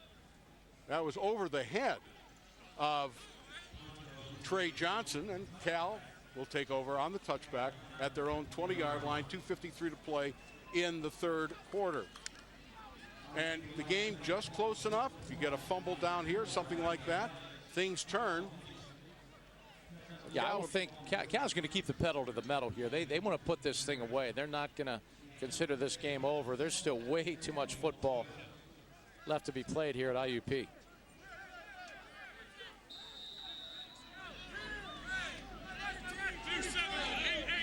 Lamont Smith, who's at 110 yards on the day, had the fumble on his last carry after a good run. Gets it again. Looking for a hole up the middle and doesn't find much of one. Gets a couple of the 22-yard line. And IUP certainly, although they're not built to pass and come back, they're going to keep battling. They're thinking they can maybe get the ball to be coughed up again, put themselves back in business. Well, Cal going with a 3 wide receiver set on 2nd down and 8. Love to grind up some clock here. Part of that is using a lot of the play clock, which is now down to 10. You want to use as much as you possibly can. Wallace flat to Smith. 25 and run out of bounds at the 27. It's a gain of 5, nearly 6, and bring up 3rd down and short. And just a nice safety valve. I'm not sure if that was not the intention all along to dump it off to Smith, but Lalich appeared to go through all his reads. Not sure if he didn't like what he saw downfield, but nice safe little outlet there to Smith.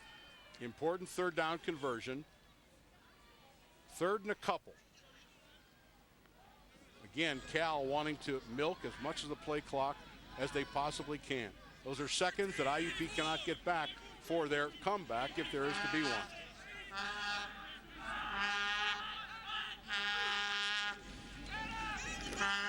Smith driving near the 30, and he's going to be short. And again, Cal with an opportunity to really put a crimp in IUP style, unable to pick up a 1st down, to be 4th down and less than a yard. Smith did not get off the jump there very well. Stumbled out of his stance and never really got any forward momentum going, and Cal's going to have to give it back to IUP. But right now, the way this Cal defense is playing, I imagine they feel pretty comfortable with any drive that ends in a kick is going to be a good drive for IUP, or excuse me, for Cal. It's either a field goal, a punt, or a point after touchdown. Drives it into with kicks are normally pretty good when you have a lead. Harris gets off a beauty.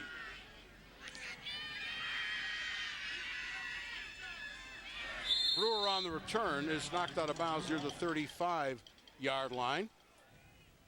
So pretty good exchange there. That's Javon Rowan, who made the punt return number 9, not number 8. Sean Anderson down on the coverage. And so with 39 seconds to play in the third quarter, IUP will start off from its own 36-yard line. Their last 2 possessions have been 3 and out.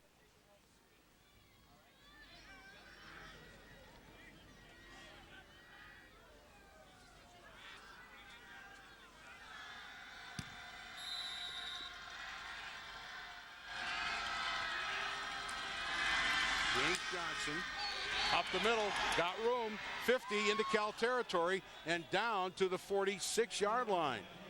So perhaps Cal expecting pass. They get James Johnson instead, who picks up big yardage and a first down. And a nice job by the IUPO line. 18 yards on the gain. And Johnson with great quickness, good in the open field. Leaving your feet like that can lead to turnovers and injuries, but he gets away with it in that instance.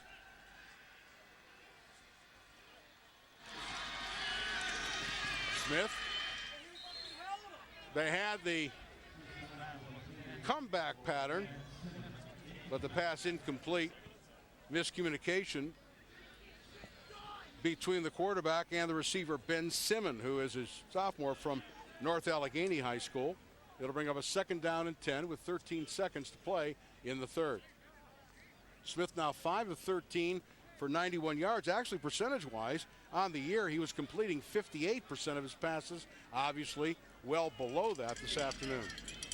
They haven't been able to establish the run, which takes away the real effect of play action, so makes it for a long day for the quarterback.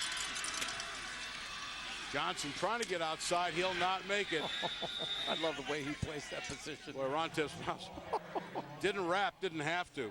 Just took him out with his shoulder, and that'll be the final play of the third quarter. So Cal up by 11 at the half. They've expanded their lead to 18. 28-10. The final 15 minutes of football still ahead on the Vulcan Football Network. Cal Vulcan Football 2011. You call Campy's Pizza and get a hot pie, and hot cup of coffee would be just as good too. They can go ahead and put me in that oven. IUP 3 for 12 on third down conversions, and that pass incomplete, intended for Brewer. On the coverage, Brian Justice, the PSAC Defensive Player of the Week, brings up 4th and 10, and Cal's done a great job on third down conversions against 3 out of 13 now for IUP. Yeah, that is no way to sustain anything, especially when you're down. And I got a little text there during the break, Stan, reminding everybody that it was Cal trailing 15-0 with just 9 minutes left last year in a game that Cal came back and won. But as I pointed out to our very popular texter, IUP's not built to come back. They're going to go for it on 4th and 10. Smith throws over the middle, incomplete, intended for Brewer, off his hand, slightly behind him, and the pass falls incomplete. So now, Pat Smith, 5 out of 15, 33%. Got behind him. And Justice got a piece of it, too. Got a little hand on it. Ball was behind. But now, really incumbent upon that Cal U running game. Let's kill some clock, grind out some yards, and salt this thing away. Absolutely right. That's what's on the line right now. A long drive, whether you score or not, but eating up some clock just might put this away. Smith, big hole up the middle. Look out, 40. Inside the 40 and down to the 37-yard line. There's a big chunk right there. What a day for Lamont Smith. He is just churning out the yards. He has been outstanding. That's his 20th carry, 130 yards. We know he has a 154-yard game against Clarion already this year, but Lamont Smith has been money all day long. And I would imagine it's helped him a great deal because he's gotten some time. He's not the biggest guy in the world, from Jeff Knox, who spelled him a little bit. He's spelling him right now.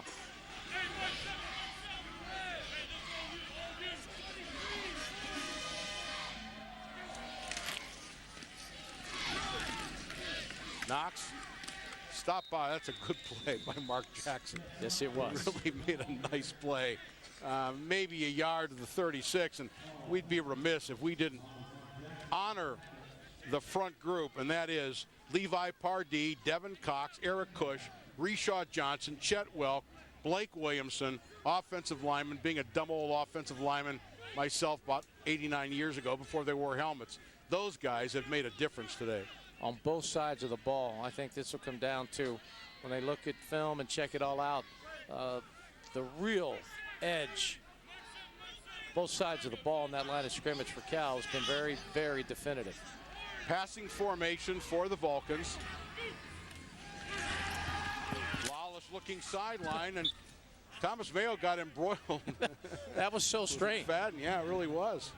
All sorts of contact downfield between Mayo and that's number 3, Jarrell McFadden, but no call. I guess the ball wasn't in the air or wasn't catchable, or you know what, he could have been called for offensive interference. I think so. Play. I mean, there was blatant contact and no call. By the way, we have not seen Chedrick Cherry for quite some time, which leads me to believe that he may have aggravated that injury, or they figure, why take the risk? Big game against Edinburgh next week. 3rd down and 10. That stops the clock, obviously. Draw play to Lamont Smith. Cuts inside, still on his feet, down to the 30-yard line, which once again will put Cal in a position to go for it on 4th down. To be 4th down and 3. I don't know if we're going to look at this again. Yeah, we're going to see. This is a clinic on how to set up a block. Watch him act like he's stepping to the outside and sets up a perfect opportunity for number 51 right there, Jack Abercrombie, to deliver the block. And great running backs do a great job of that, setting up their blockers. And that was a perfect job and indication of just having a total clue by Lamont Smith. We have a flag. Are we going to? Could be encroachment. I think there was contact. It was late. The linesman threw the flag very late. False start. Offense, number 19. 5-yard penalty. Remains 4th down. I mean, that's here on the near side in Mayo, but one of the linebackers actually jumped and I thought made contact with one of the Cal O linemen. And I think Mayo may have seen all that going on and got a little jumpy himself. Well, he got back, and then one of the Cal players moved. So now it's 4th down and 8. Cal's still going to go for it. No field goal attempt here, but clearly that changes the play call. You've got 3 wide receivers in the game. If they have 4th down and 27, what's 4th down and 11? Right, exactly. I mean, that's nothing. And we were both calling for something else. You wanted a punt. I wanted Lalich to pooch it. And he and Mayo connected on, I think, the play of the game.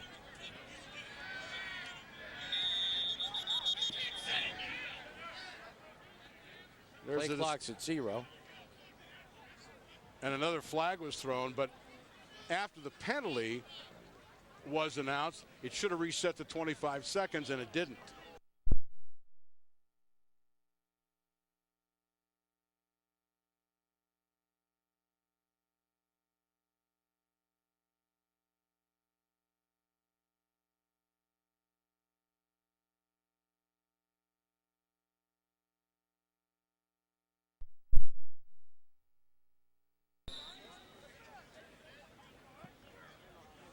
Officials are responsible for clock management. Exactly. Do very well there. In any event, that'll bring on Eric Harris. Trying to hit the corner if he can. Cal and Max protect. Rowan back deep. Punt block is on. Henderson, did he draw the penalty? No. Good acting job. I hope we have that on tape. Eric Harris. I had a Nedney flashback there for a moment. He could get the starring role in Black Swan. After that die. Watch this. He barely gets touched. He does get touched. Oh, no. He might have a future in Europe playing soccer. Exactly. I was thinking the same thing. Oh, you know, there was a little more to it than, but he needed to fall on the contact, not about 5 seconds after. But there was enough contact there. He could have maybe, if he would have reacted a little sooner, pulled one off. As it is, the ball's down at the 19-yard line. And here come the Crimson Hawks. Smith under pressure, fires, incomplete. Trying to hit his running back, James Johnson. as a safety valve, but the pass falls incomplete. They had receivers deep down the field, took time to develop, nothing open. Smith's really struggled. I mean, when you're not connecting on the little dump off to the back, you're having a rough day throwing the football. And he has not delivered last 4 or 5 passes on target. The weather has cleared, and it's not pleasant out there. Don't get me wrong, and the ball's slightly wet, but you got to give Cal's defense some credit. Smith only 5 of 16. He scored IUP's lone touchdown. Tuck up the middle, finds good running room across the 25 to the 27-yard line, which will bring up a 3rd down and 2. And I'm not sure what tripped Tuck up there, but he had a big hole and a lot of daylight. Kind of fortunate for Cal that Tuck lost his footing there. I'm not sure if anyone got a hand on a foot or an ankle, but he had a lot of room. I thought he was going to keep going for a while. And you looked at Harvey look up and shake his head like he knew he had a lot more there. He's from Akron, Ohio, and went to the same high school as LeBron James, St. Vincent St. Mary's High School in Akron. 3rd and 2. Tuck drives his way for the 1st down out to the 33-yard line. I don't know if you give Coach Cignetti and that IUP offense credit. They're sticking to their guns. They run the football, and they at least move the chains on this particular drive. But at some point, they're going to look up and realize they need a couple more scores and don't have any time to get it done. Yeah, if it's going to take them 3 plays to get a 1st down, Cal is more than happy to give them that. Down 18, 3 scores.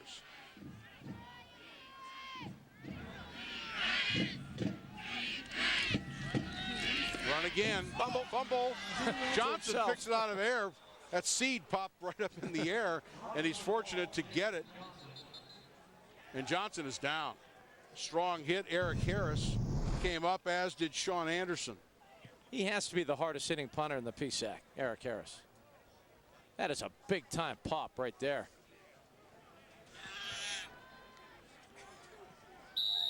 That's Anderson that delivered the blow that kept Johnson down on the turf for a little bit. But he's up and appears to be okay. Johnson now 13 carries, 57 yards. Cal's done a terrific job of controlling the IUP ground game, and that's rapidly leaving their arsenal. 2nd down and 8, 10.5 to play. Another run. That's a new back in there, Stan. That is number 30, I believe, Teddy Blakeman. I believe he's from Penn Hills. All right, Blakeman with the carry. But again, valuable seconds tick off the clock. And I'm a little surprised that, and I'm sure they have it in their arsenal, that IUP is not using a hurry up. No, at least call the play at the line of scrimmage. You're wondering where the sense of urgency is.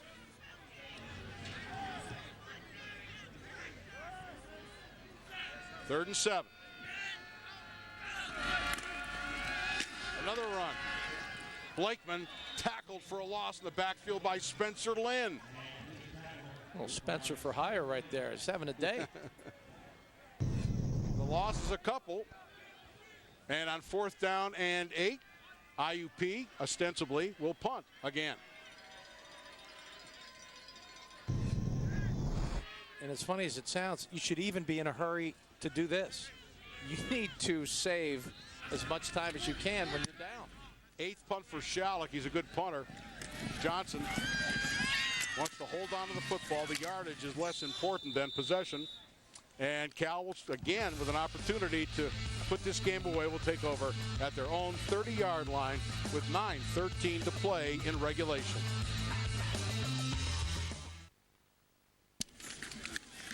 Smith cuts inside right tackle to the 38, where it'll be 3rd down and 2. And Ched Cherry is back in the game, Paul. That's a good sign. Number 6. He's got a touchdown pass today. Yeah, made a big impact. That touchdown was huge. I believe 44 yards.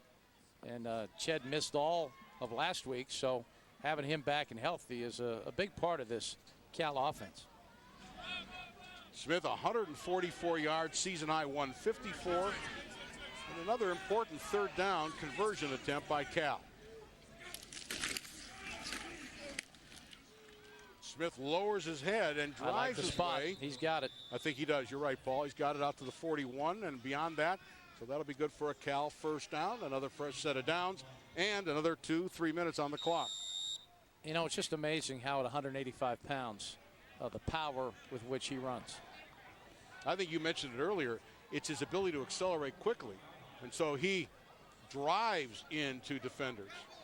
He gets to full speed probably more quickly than any back I've seen in quite some time. Single set backfield, double tight end, and Knox is the running back behind Lawler.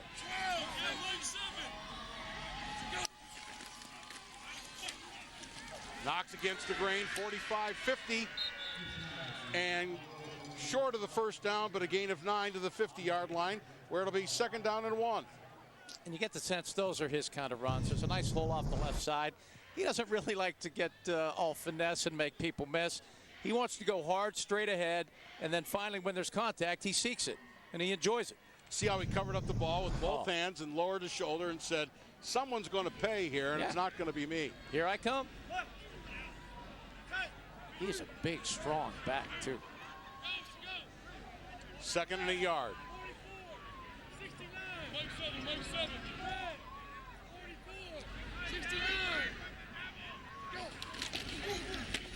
Wallace stumbles, but gives to Knox, and Knox takes it to the 46, and that's good for another Cal first down.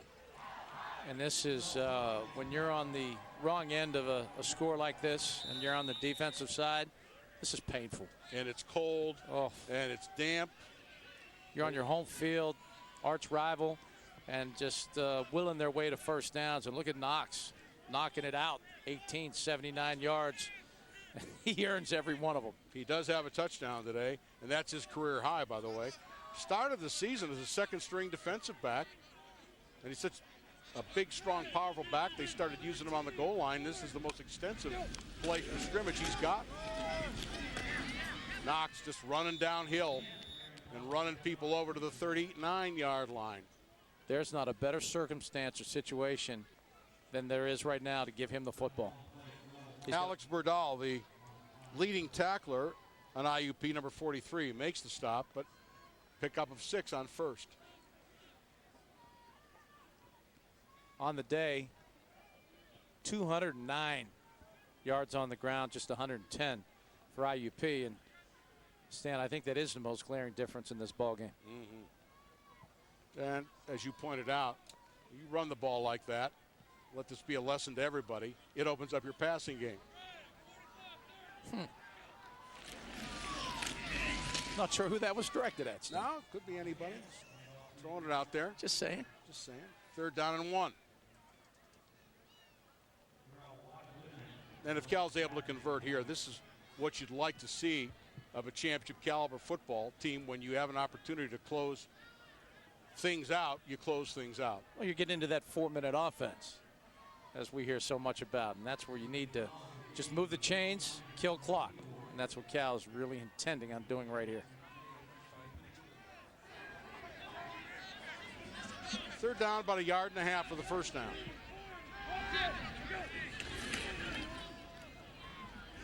Knox has got the first down and drives his way near the 30-yard line. So the 3rd consecutive first down in this drive, all on the ground. Stan, this drive started with 9:13 on the clock. We're down to 4:11 on what's soon going to be a running clock.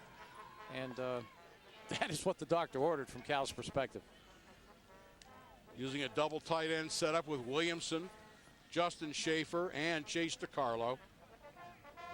Just pounding their way to a victory, which would make them 7-2 overall, and more importantly, keep them in 2nd place by themselves in the PSAC West, keep their hopes alive for an NCAA Division II playoff bid. Knox driving forward, picking up 5, sometimes 6 yards at a clip, down to 3.5 to play in the game. And they have basically broken the will of that IUP squad right now. That O-line, this one, those guys are just having a ball. Yeah, they're going to run it on every play. They fire out. They take people out. And I think Knox is having the time of his life right now, getting it on almost every carry. Well, you saw the smiles on the Cal sideline. This is a huge game for them. Huge game for both teams. And to come in here and win it convincingly after they fell behind 3-0.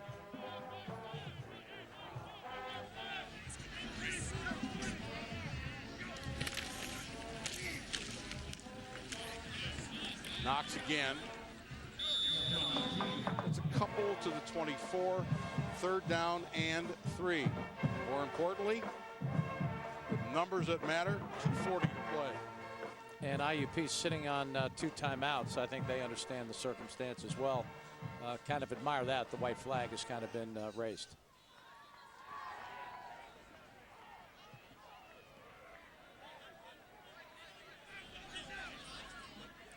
And that puts Knox up over the century mark. A couple of backs over 100 yards. You're not going to lose many games with 2 backs over 100 yards. And remember, this IUP team was ranked in the top 20 nationally in Division II in giving up yards per game on the ground. Timeout. Cal calls the timeout. 2:07 to play in this game, and 3. And we get a flag. Not sure what's going on here. Maybe the Too many men. commercial break was too long. Illegal substitution. Offense. 5-yard penalty. Still for 3rd down. Boy, Well, they're going to run it on 4th down anyway, no matter what happens. So but not good when you come out of a timeout with 12 men. Cal's advantage has not been 12 versus 11. It's been their offensive line versus the IUP defense. By the way, IUP will have an opportunity to get even next week. They play at Lock Haven. Cal will be at home. Edinburgh will be on the air with that one at 3:30 for you. So hope you'll join us to see the Vulcans against the Fighting Scots of Edinburgh. What the? Overtime, both of them to these 2 teams playing today. Yeah, now another real close one to Slippery Rock. 3rd and 8. They got the playoff. That's good. Knox inside the 25 to the 24-yard line, where presumably they will go for it on 4th down. And there it is, Stan. That's what it's all about. The Coal Bowl Pail. Yeah, And for for the the 3rd year in a row, it's going to go to the Cal Vulcans. IUP is yet to experience the euphoria of a Coal Bowl Pail. They may not have wanted after Ross Vecchio was holding it. 4th and 2. He's kind of like the keeper of the cup. That's right. Ross. That's why he made the trip. Where are the white gloves? That's right. Not this time. Knox stopped cold. No gain. That'll hand the ball over on downs to IUP with 1:19. They do have 2 times out remaining, but that's not going to matter. Not now. What a solid, complete performance by Cal today. They ran the ball. They threw the ball. They really defended. took away IUP's primary offensive weapon overall, the ground game, in particular Harvey Tuck, who's in there now.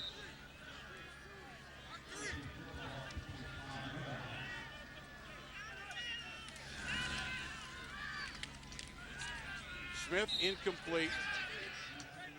Looking for Rowan. Javon Rowan has not caught a pass today, and he came into the game as the leading receiver for IUP. So again, passing not IUP's thing, but he is their leading receiver and has not caught a ball yet today. Ken's calling you a liar, says he has 1. He does have 1? All right. They've got on you for half a yard. Now 1 catch. Tough to please. I couldn't read the stat because there was a gob smear all over it. 1 gob remains. Ken has killed about 11. Oh, that'll never make the post game. No. Boy, they are good, though. I had 1. I always have 1. It's the season for a pumpkin gob, is it not? Perfect. All Hallows Eve tomorrow, Halloween. Felt like a pumpkin snowball today. Jeez. 3rd down, Harvey Tuck, padding his stats, not doing much more than that at this point. Gets the 1st down to the 41-yard line. hoping to feel my feet again by this time next week. Well, the weather's supposed to be better tomorrow. We get some of these sometimes. I can remember some Halloween storms Oh, in yeah, the past. absolutely. Incredible, really.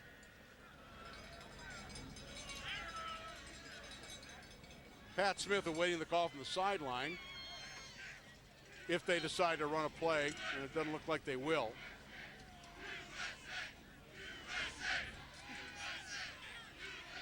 And that is going to be it. They're all big, but given the circumstances, that is Cal's biggest win of the season. Keeps them alive in the PSAC West and keeps them alive for a playoff spot. With today's win, Slippery Rock clinched the Western Conference. But Cal very much alive now, and they'll have to continue winning with a game against Edinboro next Saturday. Fighting Scots. Cal, Dan. the Fighting Scots. Well, Cal survived, so did we, Paul. We did. We snuck into another venue that was not a home one. We're proud of that. Plenty of kudos to go around. Cal defeats IUP. The final today, Cal 28, IUP 10.